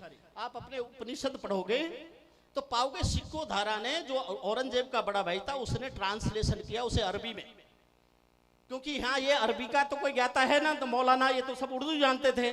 और जो कुरान थी वो अरबी में थी, उसकी सारी की सारी हदीज पाओगे आप कि वो चुराए हुए श्लोक हैं, उनकी कोई सभ्यता नहीं है, कोई उनकी अपनी सभ्यता नहीं है। लेकिन दुर्भाग्य हमारा कहाँ है, हमें जो विद्युतता की शिक्षा अपने बच्चों को देनी चाहिए, धर्म की, शास्त्रों की और एजुकेशन की, दो। आज के युग के हिसाब से भी जियो, कलम की ताकत भी जरूरी है, लेकिन अपनी संस्कृति जिन बच्चों को हमें बताना चाहिए, उससे हमारा समाज वंचित है। तो गाय के साथ साथ हम ये बीड़ा उठाएंगे कि जहां पे गौशालाएं हों वहां पे विद्यालय भी बने। सांसद साहब, मेरी प्रार्थना है आपसे कि जहां जहां गौशाला है वहां छोटा सा गौ सेवा, वही बच्चे हमारे छोटे बच्चों से हम गौ सेवा कराएं और गौ के विषय में, अपनी जीवन शैली के विषय में, हम अपने शास्त्रों के विषय में अपने बच्चों को पढ़ाएं। और जो एजुकेशन भारत की है वो भी हम सिखाएं साथ में। जब मदरसे हमारे पैसे से खुल सकते हैं तो हम अपने पैसे से गौ सेवा और हम भाई विद्यालय क्यों नहीं बना सकते, एक आचार्य क्यों नहीं रख सकते, हम अपनी संतानों को आचरणशील क्यों नहीं बना सकते। हमारा तो ये दायित्व है। हम ये कैसे जो डोनेशन में विश्वास रखते हैं, दूसरे तो डोनेशन खाने का विश्वास रखते हैं। देने का विश्वास केवल सनातन संस्कृति रखती है, जो अर्पण करने की जिसमें सामर्थ्य है। दूसरे की तो खाने का, महाराज खुद की हड्डियां नहीं पकती, दूसरे की चोरी करते घूमते हो और टाल ठोकते हो कि ये हमारे नबी का है। तेरा नबी ऐसा ही था, तो तेरा नबी पहले, उससे मोहम्मद पहले, इस्लाम से पहले वो था क्या? उसमें 365 बूथ जो थे, जो राजा भोज की स्थापना करे हुए सूर्य और चंद्रवंश के थे। तुम्हारा तो कोई था ही नहीं। तुम्हारा था क्या? अगर पूरी दुनिया में तुम जाओ तो जिसको मोहम्मद ने, वो हमारे जो भगवान कृष्ण कहते हैं, परित्राणाय साधु नाम बिना चाहे चतुष्कृताम धर्म संस्थापना थायर संभवानी युगे युगे, कि मैं हर युग में किसको जब सज्जन जन दुखित होते हैं तो मैं अवतार लेता हूं। किसके रूप में लेता हूं? किसी भी रूप में ले सकता हूं। परित्राणाय साधु नाम, जब सज्जन जन पीड़ित होंगे तब। हमारे संत श्रोमणी तुलसीदास जी कहते हैं, ध्यान रखना, जब जब होए धर्म की हानि, बढ़े असुर अधम अभिमानी, करे कुबित जाए नहीं वरणी, तब तब प्रभु धरे शरीरा, हारे वो सबकी सज्जन पीरा। जीवन में ध्यान, मेरी बात को, इसको, इस श्लोक को अच्छी तरह से सुनना भाई, ये साधारण नहीं। जब जब होए धर्म की हानि, ये एक सुनने वाली बात है। हमारी काया में जब धर्म घटता है, हमारी गहराई घटती है, हमारी जीवन शैली घटती है, तो हमारे अंदर क्या पैदा होता है? भय, लोभ, लालच, यानी अशुद्धि के गुण, लोभ, लालच, तृष्णा, राग, देश, ईर्ष्या, छल, कपट, अनंत दूषित गुण पैदा हो जाते हैं, पता भी नहीं चलता। जब हमारी जीवन शैली धर्म के साथ डीपता की होती है, गहराई की होती है, तो हमारे जीवन का शुद्धिकरण होता है। तुम खेती करते हो, खेत में कोई भी फसल आपने लगाई, उसमें खरपतवार लगानी पड़ती है, अपने आप होती है? घास तो नहीं लगानी पड़ती हमें, वो अपने आप हो जाती है। लगाते क्या है हम? जो फसल करनी है उसका बीजारण। और घास कहां से आ जाती है? क्योंकि जैसे ही धर्म कम हुआ, गाय, हमारी फसल का बीज ज्यादा दूर पे पड़ा, तो घास अपने आप बीच में से उत्पन्न हो जाएगी। हमारे जीवन की शिला, हमारे जीवन का तरीका बिगड़ा, हमारे अंदर असुरी वृत्तियां अपने आप पैदा हो जाएंगी। जब जब होए धर्म की हानि, बढ़े असुर अधम अवमानी, अधर्मी चीज अपने आप बढ़ जाएंगे। तो वो क्या कराएंगे? झूठ बुलवाएंगे, मोह में कोई गलत काम कराएंगे, छल करोगे, कपट करोगे, करे कुबीत जाए नहीं वर्णी, तुमसे वो अंदर असुरी वृत्ति बैठ के क्या कराएंगे जिनका वर्णन नहीं किया जा सकता। ऐसी आत्माओं का पतन हो जाता है। जब ऐसी आत्माओं का जब पतन होता है, तब कोई महापुरुष अवतरित होके उनका नाश करता है नहीं? कब करता है नाश? जब हम धर्म से भटक जाते हैं, बाकी हमारे अंदर स्थापित रहता है। देखो अभी बहुत हमारे जितने भी मूर्ति और धर्म प्रतिष्ठा हैं, वो हमें बहुत अच्छे, हमारे उत्सव भी हमें धर्म की प्रेरणा देते हैं। अभी गणपति दादा गए, हम गणपति दादा को अपने घर में लाए, खूब उत्सव मनाया। 11वें दिन हमने विसर्जन किया। क्यों किया? क्योंकि हमने गणपति दादा की प्राण प्रतिष्ठा नहीं की, केवल उत्सव मनाया, पूजा की, उत्सव मनाया और हमें विसर्जन कर दिया। हम प्राण प्रतिष्ठा करते तो हम विसर्जन नहीं करते। कब तक नहीं करते? जब तक वो मूर्ति खंडित नहीं होती। देखो ये कितना बड़ा विज्ञान है, जो साधारण नहीं, ये इतना बड़ा साइंस है। इसकी डीपता आप जानोगे कि ऐसा तुम कहोगे कि ऐसा तो हमारे अंदर विचार ही नहीं आया होगा उससे पहले। अगर जब तक हम प्राण प्रतिष्ठा नहीं करते, हम उसको मूर्ति नहीं मानते, उत्सव मनाते या ढक के रख देते। गणपति दादा का हमने उत्सव मनाया और 11वें दिन विसर्जन किया। अगर हम प्राण प्रतिष्ठा करते तो जब तक मूर्ति खंडित नहीं होती तब तक हम विसर्जन नहीं करते, चाहे वो हजारों वर्ष रखी रहो। ऐसे ही हम ईश्वर की मूर्ति हैं। अगर जीवन को केवल उत्सव समझा तो तुम्हारा विसर्जन 100% पक्का है। अगर जीवन में प्राणों पर प्रतिष्ठा पाई, जीवन पे चरित्र पर प्रतिष्ठा पाई, जीवन शैली पाई, परमार्थ पाया, शुभ कर्म किए, तो जब तक तुम खंडित नहीं होगे, कोई दुनिया की ताकत तुम्हें विसर्जन नहीं कर सकती। हमारी मूर्तियां भी हमारे बौद्ध को जगाती हैं। इसलिए हमारी जो नवरात्रे बनाते हैं हम, नवरात्रे बड़े योग के बड़े बड़े परोपकारी हैं। पहला ही नवरात्रा शैलपुत्री, शैल का मतलब है पर्वत जैसी जीवन में स्थिरता हो।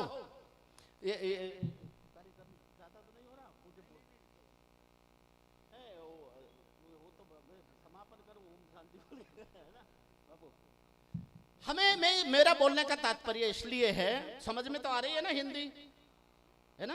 वो इसलिए है कि हमें अपनी संस्कृति का बोध नहीं है, ज्ञान नहीं है, जिसका ज्ञान होना चाहिए। हमारे जितने त्योहार हैं, जितने भी उत्सव हम मनाते हैं, इसके पीछे विज्ञान है, साइंस है। हमारा कोई भी अंधविश्वासी कार्य नहीं है। चाहे हम कोई भी त्योहार मनाते हैं, माता जी के नवरात्रे मनाते हैं, उनका विज्ञान सुनो। पहला नवरात्र शैलपुत्री, शैल का मतलब है पर्वत जैसी जीवन में स्थिरता होनी चाहिए। जब तुम स्थिर बैठते हो कहीं भी जाके शांत मन से, तुम्हारी एनर्जी इंद्रियों से उठ के अधोगामी से उदोगामी ऊपर उठती है, अच्छे विचार आने लग जाते हैं, मस्तिष्क चलने लग जाता है, मस्तिष्क एक्टिव हो जाता है। उसको कहा हमने ब्रह्मचारिणी। और जैसे ही ब्रह्म का चिंतन करते हो, तुम प्रकृति से जुड़ते हो और तुम्हारे अंदर जो छीने नाद हैं, धूरे धूरे तूर, वो बजने चालू हो जाते हैं। उसको कहते हैं हम चंद्र घंटा। इसीलिए सभी मंदिरों के प्रति घंट बने। प्रकृति का नाद हमें सुनाई देता है, जिसको संतों ने अनहद नाद का, अनलिमिटेड, जिसकी कोई लिमिट नहीं। बिना बजाए निस्तिन बाजे, घंटा शंख लगाड़े, बहरा सुन सुन मस्त होते, तन की खबर विसारे। ब्रह्मनाद से हम जुड़ते हैं, चंद्र घंटा। और जैसे ही आप प्रकृति से जुड़ते हो, ऐसे ही तुम्हारी इंद्रियों में अपने आप अंकुश लग जाता है। जैसे बड़े बड़े हाथी को छोटा सा अंकुश बस में कर लेता है, ऐसे ही व्यक्ति अपनी इंद्रियों को अपने बस में कर लेता है। उसको हम कहते हैं कुसमुंडा। चौथा नवरात्रा कौन सा है हमारा? कुसमुंडा। अपने अधीन करने वाली शक्ति हमारे अंदर, ऊर्जा जागृत होती है। और जैसे ही हमारी कुश लगती है तो हमारे शरीर में से एक बहुत सूक्ष्म भक्ति की गंध पैदा होती है, बहुत। उसको कहा है हमने स्कंदमा। अब ऐसी अवस्था पे कोई भी व्यक्ति, गृहस्थी व्यक्ति, कोई भी व्यक्ति ऐसी अवस्था पे उनके यहाँ संतानें जन्म लेती हैं तो वो वीर पुरुष होती है। इसीलिए हमने कार्तिकेय की जो को देवताओं का सेनापति बनाया। कार्तिकेय महाराज की जननी है स्कंदमा। और जब भक्ति की गंध पैदा होती है, उसमें से कोई भी रस तत्व जन्म लेता है तो वो सहज नहीं, वीर पुरुषों को जन्म देती है स्कंदमा। और जब उसकी गंध में जब रहने लगता है तो उसके कर्म काटने लगते हैं, सभी संवेदना जागृत होती है शरीर से। इसीलिए उसे हमने कात्यायनी कहा। और उन कर्मों को काटते काटते जब अपने स्वरूप की पहचान होती है कि तू ईश्वर अंश है, जीव अविनाशी पुरुष की संतान है, तो उसका काल से सामना होता है। इसीलिए सस्तम नवरात्रि काल रात्रि। और जब काल कट जाता है तो उसका रंग गौर हो जाता है। नवमा नवरात्रा माँ गौरी। और जब शिव में मिल जाती है, जब हर चीज की नॉलेज हो जाती है, उसी को हम सिद्धदाती कहते हैं। इसीलिए गौ का नाम ब्रह्मचारिणी पे आता है, ध्यान रखना। उसी को पी के तुम ब्रह्मचारी बलवान बन सकते हो, बुद्धिवान बन सकते हो, शीलवान बन सकते हो, दयावान बन सकते हो, परोपकारी बन सकते हो, निर्वाणकारी बन सकते हो। तो गौ के पीछे का विज्ञान साधारण नहीं है, असाधारण है। अगर वीर पुरुषों को जन्म देना है तो साहस को और सबको जन्म केवल गौ के दूध से और गौ से उत्पन्न हो सकता है, और किसी से नहीं। और दूध को इसीलिए हम गौ के छान को गोबर बोलते हैं। भैंस के को क्या बोलोगे? चलो, भैंस के छान को क्या कहोगे?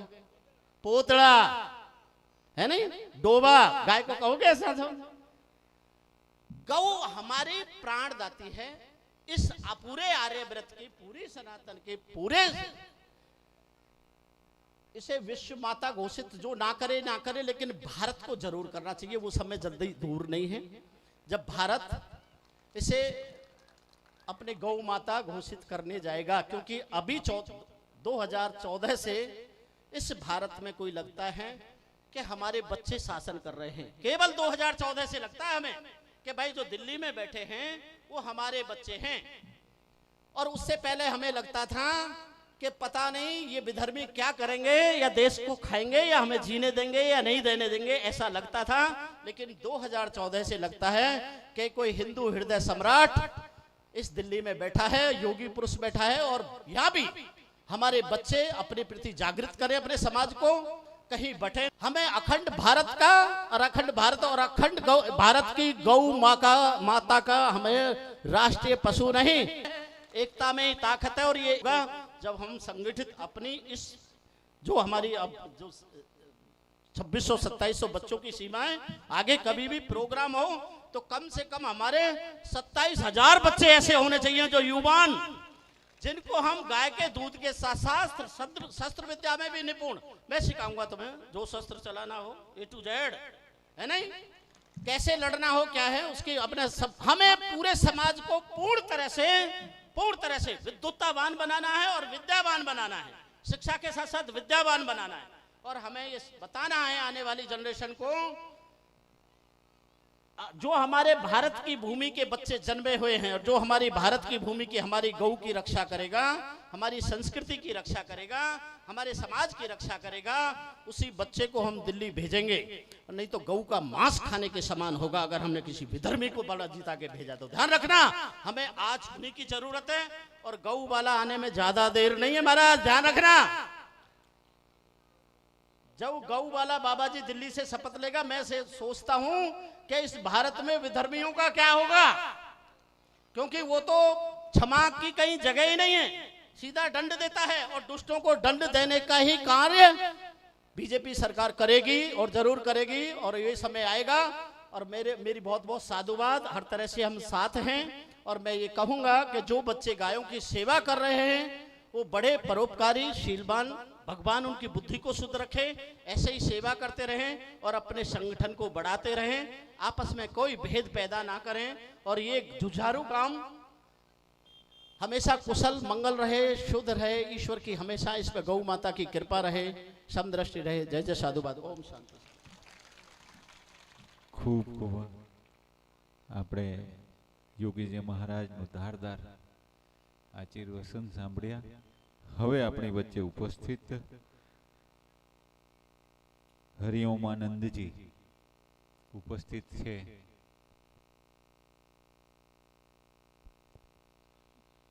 છે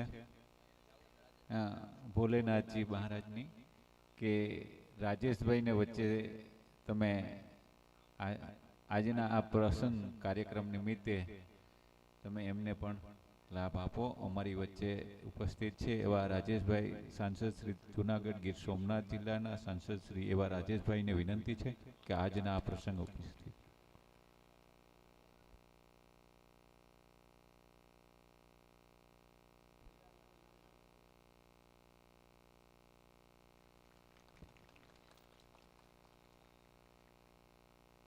આજના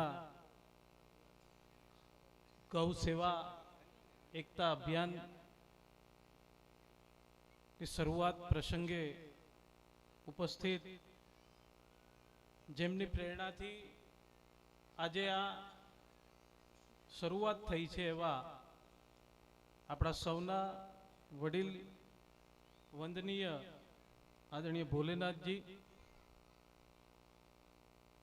उत्तर प्रदेश, उत्तराखंड एम अलग अलग राज्यों में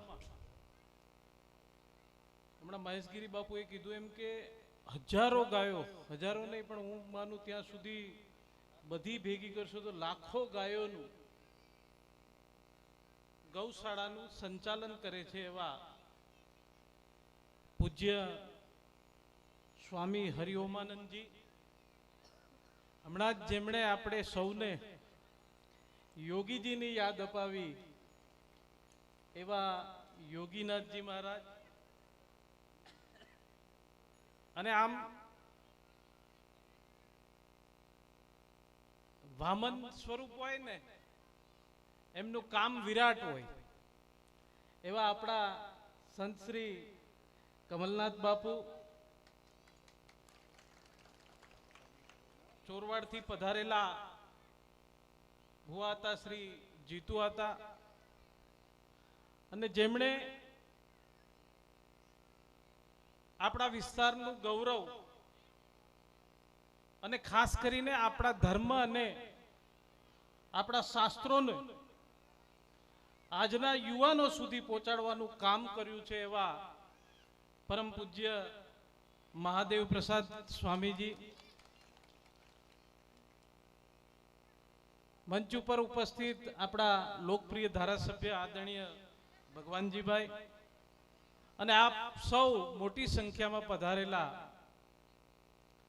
ખોરસ, જુજારપુર તેમજ આજુબાજુના ગામોમાંથી પધારેલા સૌ ગૌરક્ષકો, વડીલો, યુવાન દોસ્તો, ભાઈઓ તથા બહેનો, આપણા સંતોએ બોલી લીધા પછી મારે બોલવું એ મારા માટે અશિક્ષિત જેવી વાત.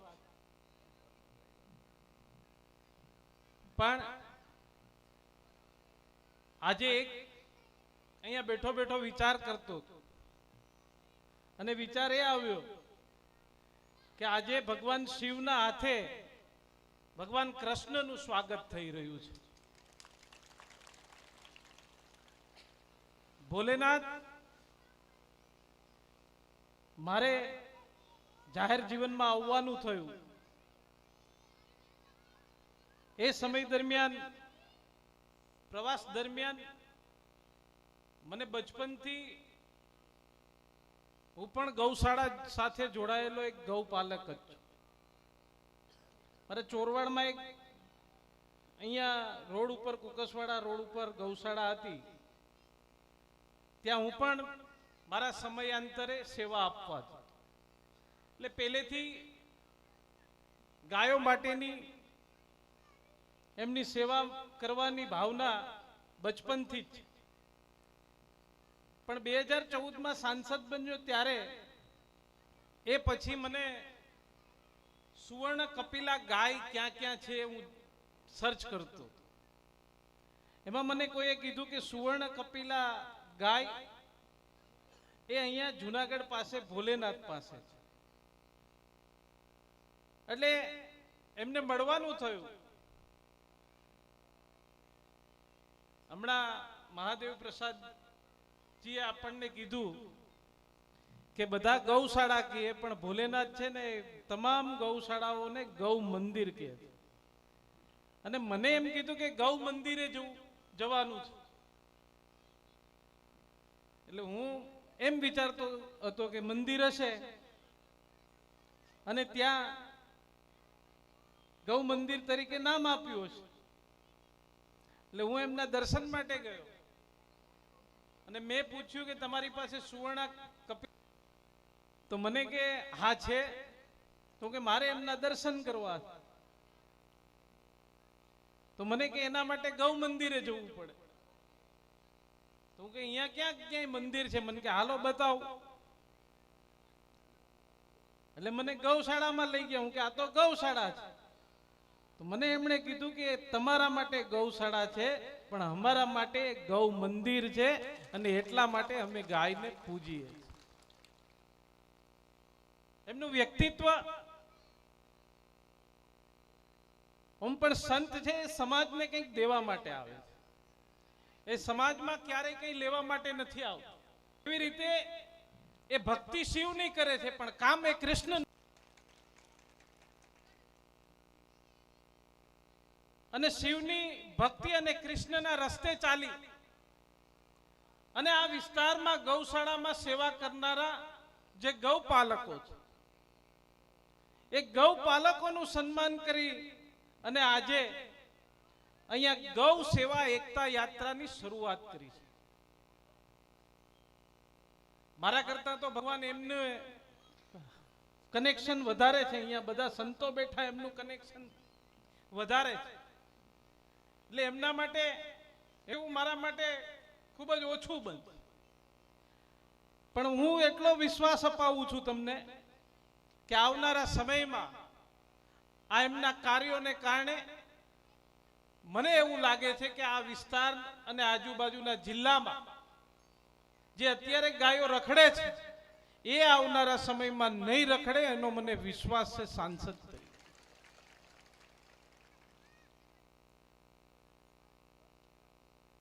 ઘણી વખત પ્રવાસ દરમિયાન આપણે જોતા હોય કે ક્યાંક ગાયો રખડતી હોય. કારણ કે આપણે પણ થોડુંક જાગૃત એટલા માટે થવાની જરૂર છે કે દૂધાણું બંધ કરી દે એટલે ગાયને વહુકી જાય એટલે આપણે એને વહુકાવી દઈએ. એટલે પછી એમને રખડવા સિવાય કોઈ વિકલ્પ નથી. ગૌપાલકો અને ગૌ રક્ષકો જે ગૌશાળા ચલાવે છે એ ગાય કોઈ પણ રીતે જખમી થાય, કોઈ પણ બીમાર થાય એ પછી એની સારવાર કરવા માટે એ બિચારા તનતોડ મહેનત કરીને મેં ખુદ એવા ઓપરેશનો ગાયોના જોયા છે કે જે આપણે કલ્પના પણ ન કરી શકીએ, વિચારી પણ ન શકીએ એવા આ ગૌ રક્ષકો એના ઓપરેશનો કરે. પણ આપણે એમાંથી વિચાર બદલીને આપણે એટલું કરવું જોઈએ કે એ ગાય એમનેમ રખડે છે, આપણે એમને છોડી દઈએ છે એટલા માટે એને બીમાર પડવાનો મોકો મળે છે. કદાચ એક ગાયને આપણે દૂધ ના આપે તો એમના ગૌમૂત્રથી અને છાણથી આપણી ઓર્ગેનિક ખેતી થાય જ છે. જો એટલું ધ્યાન રાખીએ તોય આપણી ગાયો આપણા ખેતરની અંદર હોય. હમણાં મને વિચાર આવતો હતો કે આપણો દેશ એ સોને કી ચિડિયા કહેવાતો. जहां डाल डाल पर सोने की चिड़िया करती थे बसेरा वो भारत देश है. આપણા ગીતો એવા બનતા કે મેરે દેશ કી ધરતી સોના ઉગલે ઉગલે હીરે મોતી મેરે દેશ કી ધરતી.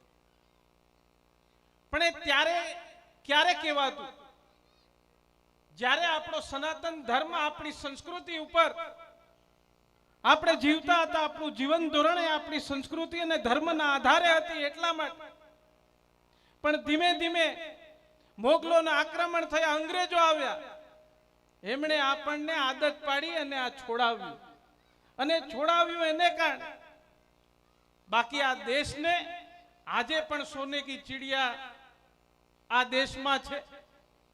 આજે પણ આ દેશની ધરતીના ખેડૂતોમાં એટલી તાકાત છે કે પોતે આ ધનની જગ્યાએ સોનું ઉગવી શકે એવી તાકાત આ દેશના ખેડૂતોમાં આજે પણ. પણ એ આપણી ધર્મ અને સંસ્કૃતિના આધારે આપણે આપણું જીવન ધોરણ છોડ્યું એને કારણે, નવી ટેકનોલોજીનો ઉપયોગ કરવાને કારણે આપણે આપણા ધર્મ અને સંસ્કૃતિથી દૂર થતા જઈએ. પણ મારી વિનંતી છે કે અહીંયા હરિઓમાનંદજી બેઠા છે. એ દુજાણા માટે ગૌશાળા નથી ચલાવતા, હું ગૌ મંદિર નથી ચલાવતા. આજથી હું પણ ગૌ મંદિર જ બધાને. એ દુજાણા માટે ગૌ મંદિર નથી ચલાવતા. પણ કોઈ એ ગાયને કતલ ખાને ના લઈ જાય, એક ગાય રખડતી બીમાર ન પડે, એક ગાયને કોઈ ઢોર રેઢિયાર ના કે એટલા માટે એ પોતે પોતાના ગૌ મંદિરમાં એમની સેવા કરવા માટે હજારો ને લાખો ગાયોની આ ગૌ મંદિરની સ્થાપનાઓ આપણા હરિઓમાનંદજીને એનો બધા સંપ્રદાયના ત્યાંના એમના લોકો સંતો બધા કરે છે. ત્યારે આપણે પણ જાગૃત થઈને આપણા વહુકેલા ઢોરને કે વહુકેલી ગાયને આપણે છૂટી ના છોડીએ અને જો એમનું ગૌમૂત્ર અને ખાતરથી આપણી ખેતી સદ્ધર બનતી હોય એવું વૈજ્ઞાનિકોએ માની લીધું છે. હમણાં આપણા કૃષિ યુનિવર્સિટીના વૈજ્ઞાનિકોએ ગૌમૂત્રમાં સોનાનું વરખ આવે છે એવું સંશોધન કર્યું. ઈ હમણાં કેવું તો હમણાં પાછા ચાલુ કરી દે ગૌમૂત્ર રોજ ઝીલવાનું, એમાં સોનું છે એમ કહેશે તો હમણાં બધા ગૌમૂત્ર ઝીલવાનું ચાલુ કરી દે. પણ આ બધી વાતો એ એટલા માટે જરૂરી છે કે આવનારા સમયમાં આપણે આપણી સંસ્કૃતિને બચાવી હશે તો ગાય માતાને પણ આપણે બચાવવી ખૂબ જ જરૂરી. અને એના દૂધ પીવાથી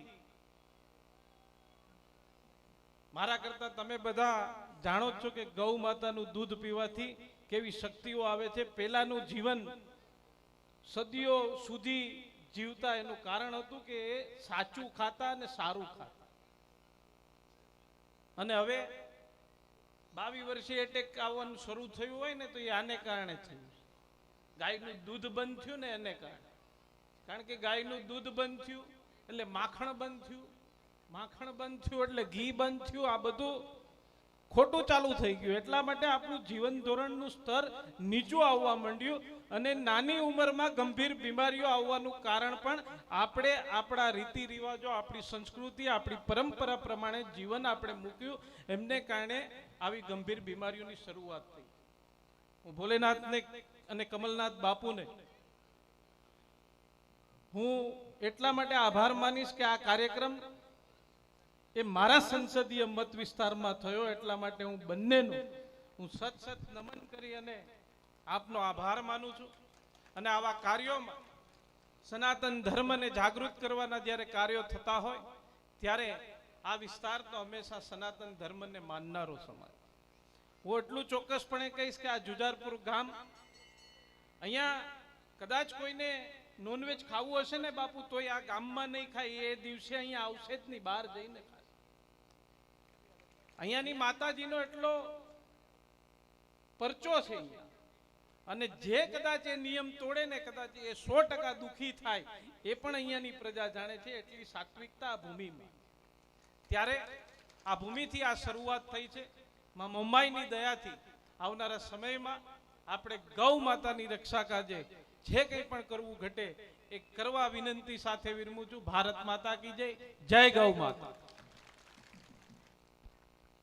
ખૂબ ખૂબ આભાર આપણા સાંસદ શ્રીનો.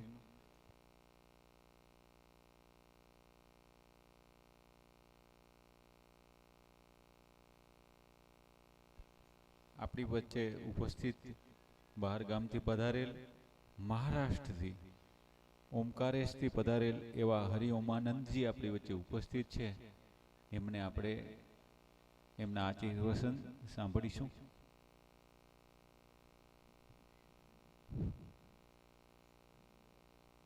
ओम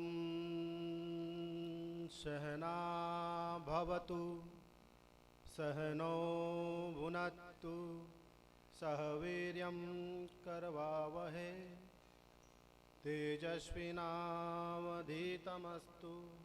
मां विद्विषावहे. ओम शांति शांति शांति. परम पवित्र सोमनाथ महादेव के इस पवित्र स्थान पर, यह चोरवाड़ क्षेत्र का जुझारपुर गांव, जहां पर इस मंच पे बहुत ही आदरणीय हमारे इस गौ सेवा एकता अभियान के प्रणेता भोलेनाथ जी महाराज, जो हम सबके बहुत ही परम प्रिय हैं, इनका प्रेम आप सबको गौ सेवा के लिए हमेशा प्रेरित करता रहता है. उन्हीं के परम पूज्य और हम सबके भी परम पूज्य कमलनाथ जी महाराज, जिनका परिचय सबको प्राप्त हुआ है, और आनंद से पधारे पूज्य योगीनाथ जी महाराज एवं हमारे आप सबके बीच में आचार्य श्री महादेव जी, जिन्होंने गाय का करुणा का, गाय के प्रेम का बहुत ही सुंदर विवरण किया. बहुत ही सुंदर जो है इन्होंने ढोल गवार शूद्र पशु नारी का जो विश्लेषण किया, आप लोगों ने सुना. उनसे पूर्व महेश गिरी जी, जिन्होंने गौ के द्वारा प्राप्त होने वाले विवेक, बुद्धि, इन सब की जो महिमा गाई, और हमारे योगी जी ने तो शंख ही फूंक दिया, ऐसा उद्घोष किया, ऊर्जा का ऐसा स्रोत पैदा किया आप सभी में धर्म के प्रति, गाय के प्रति. इन्होंने पूरा विश्लेषण करने के लिए अभी और उनको 2-3 घंटा चाहिए था, लेकिन लोग थोड़े किसी को कहीं कहीं जाना था. इनके लिए अलग से एक बार कैंप लगाया जाएगा, जिसमें कम से कम 6 घंटे का प्रवचन होगा इनका.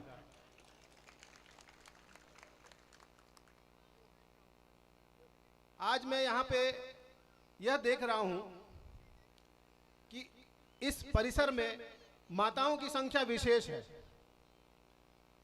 गुजरात में डायरा बहुत प्रसिद्ध है, कथा होगी वहां डायरा रखते हैं कि लोग एकत्रित होंगे, लेकिन यह प्रमाण है इस गांव में गाय के प्रति माताओं में विशेष प्रेम है.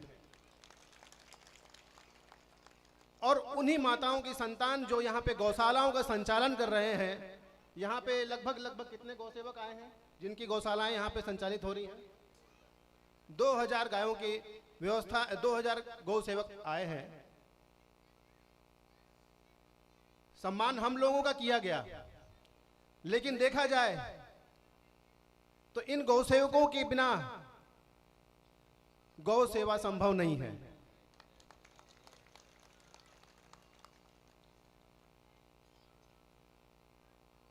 आप सभी से प्रश्न है, आज विवाह का समय चल रहा है, कहीं कहीं विवाह चल रहा है, कहीं कुछ। अपने कुटुंब किसी के अगर 50 साल के ऊपर कितने लोग यहाँ पे बैठे हाथ उठाएंगे? 50 साल के ऊपर वाले माताओं में 50 साल के ऊपर वाले कितने लोग हाथ उठाएं? आपके कुटुंब कितने होंगे? कुटुंब समझते हैं कि नहीं, ओळखते हैं कि नहीं? एक घर में उनके कम से कम 4 भाई, उनके दादाजी के 2 भाई, 3 भाई, उनके बच्चे, इन सबको मिला करके एक परिकर बनेगा तो किसी भी परिवार में 50 लोग नहीं होंगे, कम से कम 40 लोग तो होंगे कुटुंब में। संभव बोल रहा हूं? एक परिवार में 40 लोग हैं कुटुंब में। आज हम सभी के ऊपर भी, आज अपने दादाजी के पास अगर एक गाय होगी तो क्या उस एक गाय के इस 40 साल के दौरान 10 बच्चे नहीं हुए होंगे? और उनके बच्चों के बच्चे नहीं हुए होंगे? तो अगर हम ध्यान दें इस बात पे तो हम सभी के जैसे परिवार में 50 लोग हैं तो उनके पास हर गाय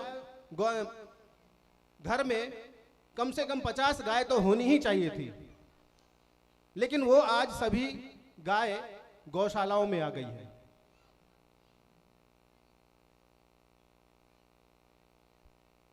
सौराष्ट्र में कहावत है कि एक बार हमारे आंगने तो आओ, ऐसी सेवा करूंगा कि आप यहां से दोबारा नहीं जाओगे। तो वैसे ही सेवा भगवान चाहते हैं कि आपके द्वारा गाय के लिए भी हो।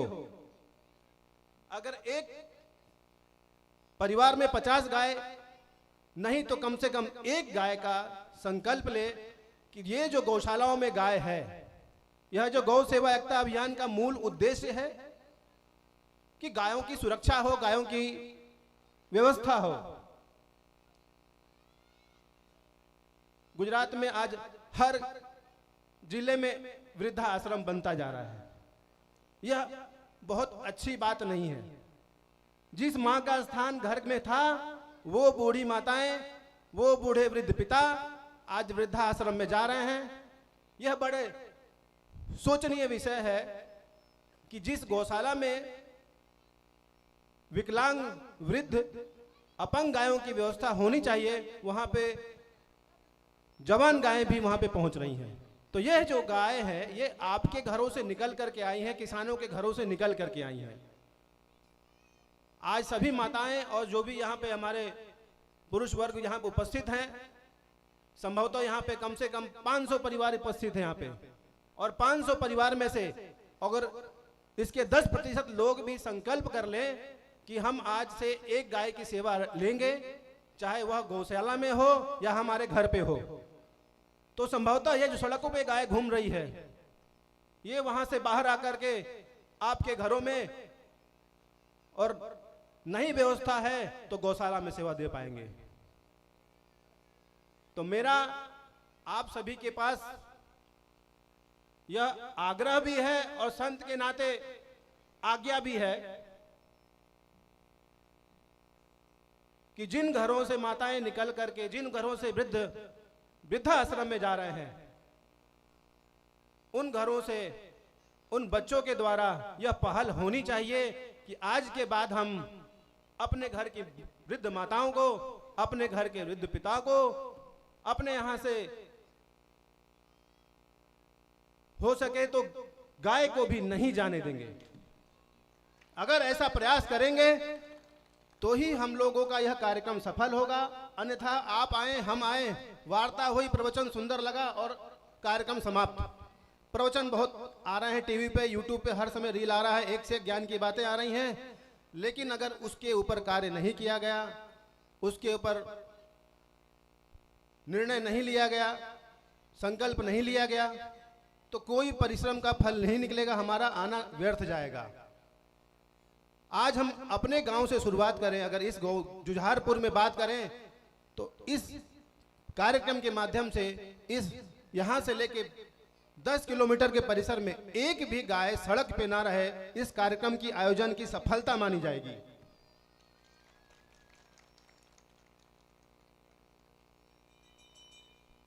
कृते च प्रति कर्तव्यम एषः धर्म सनातन।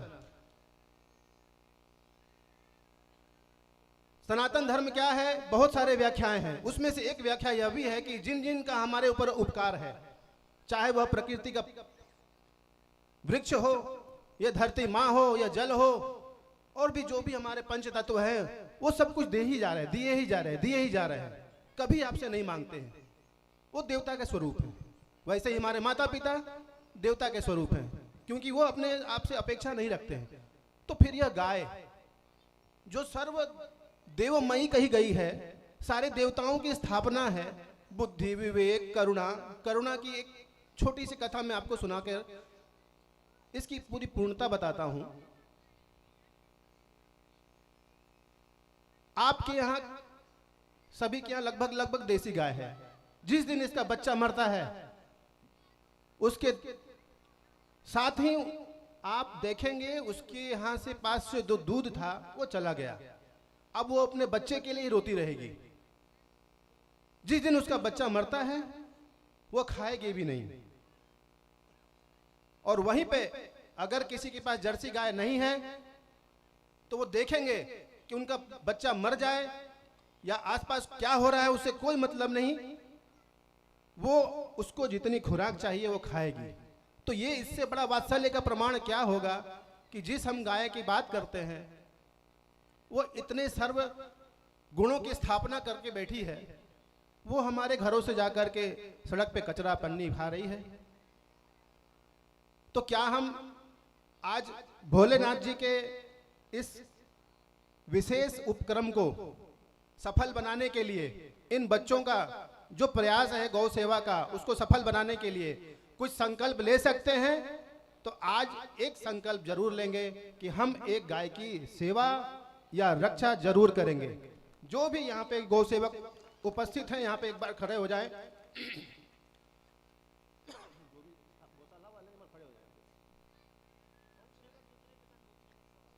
आप सभी जो गौ सेवा का गौ संचालन कर रहे हैं गौशाला का, एक बार सामने की तरफ खड़े होकर के देखें। और जो लोग भी सेवा में हैं उनका भी नाम मैं नहीं लूंगा यहाँ पे, बाकी सभी लोग जो यहाँ पे गौ सेवा पे हैं, ये आप लोगों के लिए, हम लोगों के लिए, सभी लोग जोर से इनके लिए करबद्ध ताली बजाएंगे।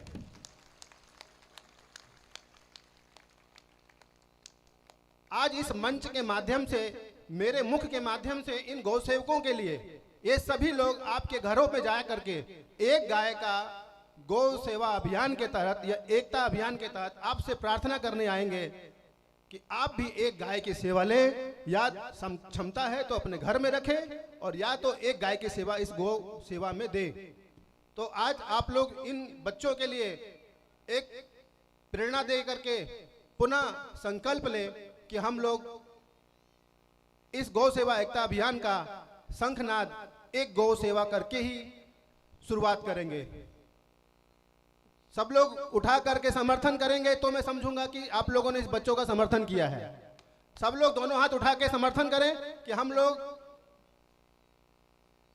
जय का उद्घोष करिए कि समझे कि गौ माता का हम लोगों ने संकल्प पूरा लिया है। दोनों हाथ उठाकर बोलिए गौ माता की, गौ माता की। बहुत सुंदर। अब ये बच्चे आप सभी के घरों पे जा करके जिसकी जो क्षमता होगी, एक दिन की गौ सेवा, एक महीने की गौ सेवा, एक वर्ष की सेवा और पूरे एक गाय की सेवा, 4 सेवा का प्रकल्प चलाएं आप लोग, और आप सभी के घरों पर जाएं और प्रयास करें कि कोई भी गाय इस 10 किलोमीटर 20 किलोमीटर के अंदर सड़क पे नहीं हो। अगर हम जिस गाय को मां मानते हैं तो प्रयास करेंगे, कोशिश करेंगे हम उनको वापस उनकी वह स्थापना कर पाएं। गौ मंदिर की तरह जिन्होंने गौ मंदिर बनाया है, वैसे उनको मंदिर तो नहीं, कम से कम एक पवित्र स्थान पे तो स्थापित कर पाए। तो आप सब बच्चे जो गौ सेवा का संचालन कर रहे हैं, इस एकता अभियान की सूत्र का स्थापना करें।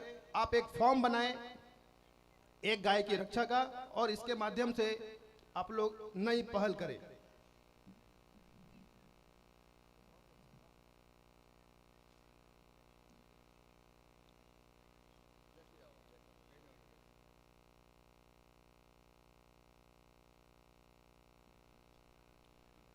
कहने को तो बहुत कुछ विशेष है, लेकिन बहुत सारे ऋषि मुर्षियों ने यहाँ पे सारी व्यवस्थाओं को बताया है, दिव्य दिव्य गुणों को बताया है। और हम लोग आप सभी के आदरणीय परम प्रिय पूज्य भोलेनाथ जी महाराज, जो गृहस्थ में होकर के इतने सारे गौ सेवकों का चिंता करते हैं, खुद भी 25-50 गाय रखे हुए हैं, उसके बाद भी इतनी गौशालाओं में घूमते हैं, उनकी व्यवस्था करते हैं, तो क्या हम इनके जैसा हम एक गाय की व्यवस्था नहीं कर सकते हैं? तो आप सभी यहां पे पधारे गौ भक्त, आदरणीय माताएं और पुरुष, इस कार्यक्रम को और बड़े स्तर पर, आज यह जुझारपुर गांव है, कल हम सोमनाथ और द्वारिका यहां तक भी जा पाएं, ऐसा एक उदाहरण प्रस्तुत करें, आदर्श प्रस्तुत करें। इसी मनोकांक्षा के साथ मैं आप सभी को हृदय से साधुवाद और अपेक्षा रखता हूं कि अगले कार्यक्रम में मुझे कुछ अच्छी सूचना मिले। प्रेम से बोलिए गौ माता की।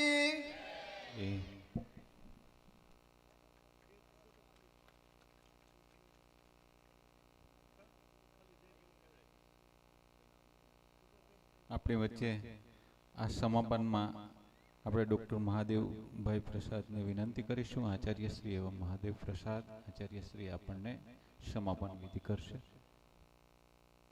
દુરિતાની પરા સુવ જદબદરંતનના સુવ. બસ વિશેષ કંઈ કહેવા નથી માગતો, પણ સમાપનમાં પૂજ્ય ભોલેનાથ તરફથી હું આપ સૌનો આભાર વ્યક્ત કરવા માટે, કાર્તજ્ઞ ભાવ વ્યક્ત કરવા માટે ઊભો થયો છું. ખાસ કરીને આનંદથી યોગીનાથજી પધાર્યા વિશેષ કાર્યક્રમના ઉપલક્ષ્યમાં, એમના પ્રત્યે કાર્તજ્ઞ અંજલિ અર્પણ કરું છું. ભોલેનાથ અને ગૌ મંદિર, ભોલેનાથ ગૌ મંદિર જુનાગઢ અને સમસ્ત ગૌશાળા તરફથી. વિશેષ રીતે આપણી વચ્ચે હરિઓમાનંદજી, જેણે લાખો ગૌ સેવાનીને સંકલ્પ કરાવ્યો, આ કાર્યક્રમ નિષ્ફળ ન જાય એ હેતુથી સંકલ્પ કરાવ્યો, તો એમના પ્રત્યે પણ અમે ઋણ સ્વીકાર કરીએ છીએ. આપ પધાર્યા, આપને ઉદ્બોધનથી આનંદિત કરાવ્યા. હરિઓમ ઓમાનંદ સ્વામીજીનો પણ, અને સવિશેષ આપણા સાંસદ શ્રી, આપણા ધારાસભ્ય શ્રી અને મહેશગીરી બાપુ, એમની સાથે સાથે જે મહાપુરુષો આમાં પધાર્યા એ સૌનો, અને આપ સૌનો, ખાસ કરીને જુજારપુરના લોકો એટલી મોટી સંખ્યામાં ઉપસ્થિત, એટલા બધા બહેનો ભાઈઓ. સ્ટોન શિયન તત્વ સૌથી વધારે ગાયના દૂધમાં છે. અત્યારે રેડિયેશનથી બચવું હોય તો પણ તમારે ગાયનું દૂધ પીવું જ પડશે ફરજિયાત. તમે તડકામાં પાડાથી ખેતી જેટલા લોકો કરે, પાડાથી પાડો જીભ કાઢી જાય અને બળદને કંઈ પણ ન થાય, એ ગાયના દૂધની તાકાત છે. ઘોડા ઉછેર કેન્દ્રમાં પણ ઘોડાના બાળકોને ગાયનું દૂધ પીવડાવવામાં આવે છે. આ બધાથી બચવું હોય તો ગાયનું દૂધ ફરજિયાત છે. અને એનાથી પણ હું તો એટલું જ કહું કે કૃષ્ણને ઓળખવા હોય એ પેલા ગાયને ઓળખવી પડે. ગવામ મધ્યે વસામ્યહમ, ભગવાન શ્રી કૃષ્ણએ કહ્યું. હિન્દુની એક વ્યાખ્યા બતાવી છે, ગાવો હિન્દુ કોને કહેવાય એના માટેની એક વ્યાખ્યા આપ્યું છે. ગોષુ ભક્તિર ભવેદ યસ્ય પ્રણવે ચ દૃઢામતિ પુનર્જન્મની વિશ્વાસ સવે હિન્દુ ઇતિ સ્મૃતઃ. જેને ગાયમાં ભક્તિ હોય એને જ હિન્દુ કહેવાય. હમણાં છેલ્લી એક વાત કરી દઉં. મારા ગામના એક લક્ષ્મણભાઈ સોલંકી કરીને છે, હમણાં મારી પાસે આવ્યા. 14મી જાન્યુઆરી મકર સંક્રાંતિના દિવસે એ ઉદ્ઘાટન કરે છે એક ગૌશાળાનું. કોમર્શિયલ રીતે કરે છે. જે કોઈ પણ વ્યક્તિને ગાય રાખવી હોય એ વ્યક્તિને સારી ગાય લઈ આવીને એને સોંપી દેવાની. એ ગાયનું લાલન પાલન કરે, એક સીસીટીવી કેમેરો હોય, એ તમારા મોબાઈલ સાથે કનેક્ટેડ હોય, તમે તમારી ગાયને જોઈ શકો. તમારે રોજ માટે તમારા ઘરે 2 લીટર દૂધ સવારમાં પહોંચી જાય, એ વ્યવસ્થા પણ એ જ કરે. 1 વર્ષ સુધી તમારા ઘરે એનું દૂધ આવે. ભલે 9 મહિના પછી તમારી ગાય વહુકી જાય, પછી દૂધ ન મળે, તો દૂધ તમારા ઘરે પહોંચી જાય. બીજી ગાયોમાંથી નહીં મળે, તમારા ઘરે દૂધ પહોંચે.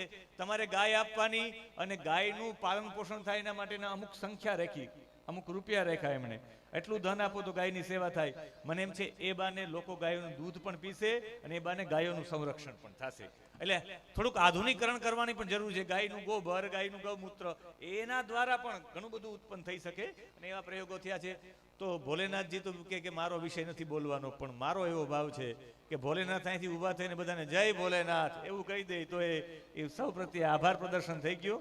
એટલે હું ભોલેનાથને આગ્રહ કરીશ કમસે કમ 2 શબ્દ જય ભોલેનાથ એવું બોલીને, પણ એ બોલવામાં નથી માનતા, એ કરવામાં માને છે. એટલે મારો આગ્રહ છે કે કૃતજ્ઞતા જ્ઞાપનમાં, ઋણ સ્વીકારમાં જય ભોલેનાથ કહી દે.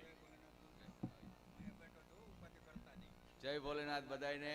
જય માં મોમાઈ, જય માં ભવાની, જય દધેશ્વર મહાદેવ. ઓમ નમઃ પાર્વતી પતે હર હર મહાદેવ.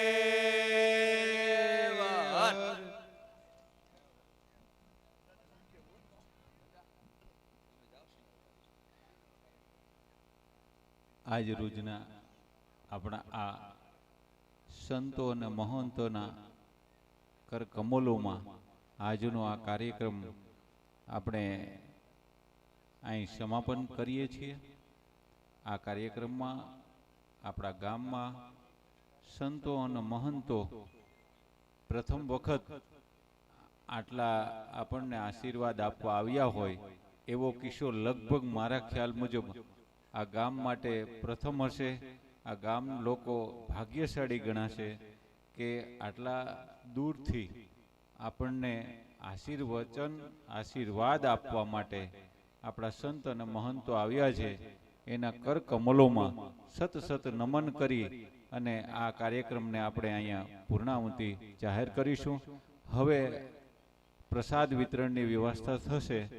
એમાં ધીરે ધીરે બહેનો છે, સૌપ્રથમ બહેનો શરૂઆતમાં ભોજન પ્રસાદ લેશે અને ત્યાર પછી ભાઈઓની વ્યવસ્થા જળવાશે. એટલે થોડુંક મોડું થયેલું પણ વ્યવસ્થા શાંતિથી જાળવવી એ આપણી એક ફરજ છે અને આપણે સૌ એમાં સહયોગ આપીએ એવી અપેક્ષા સાથે જુજારપુર ગામની ગૌશાળા અને જુજારપુર ગામ વતી આપ સૌને નમ્ર અપીલ છે. આપ સૌનું હાર્દિક સ્વાગત છે. અસ્તુ. જય ભારત. અસ્તુ.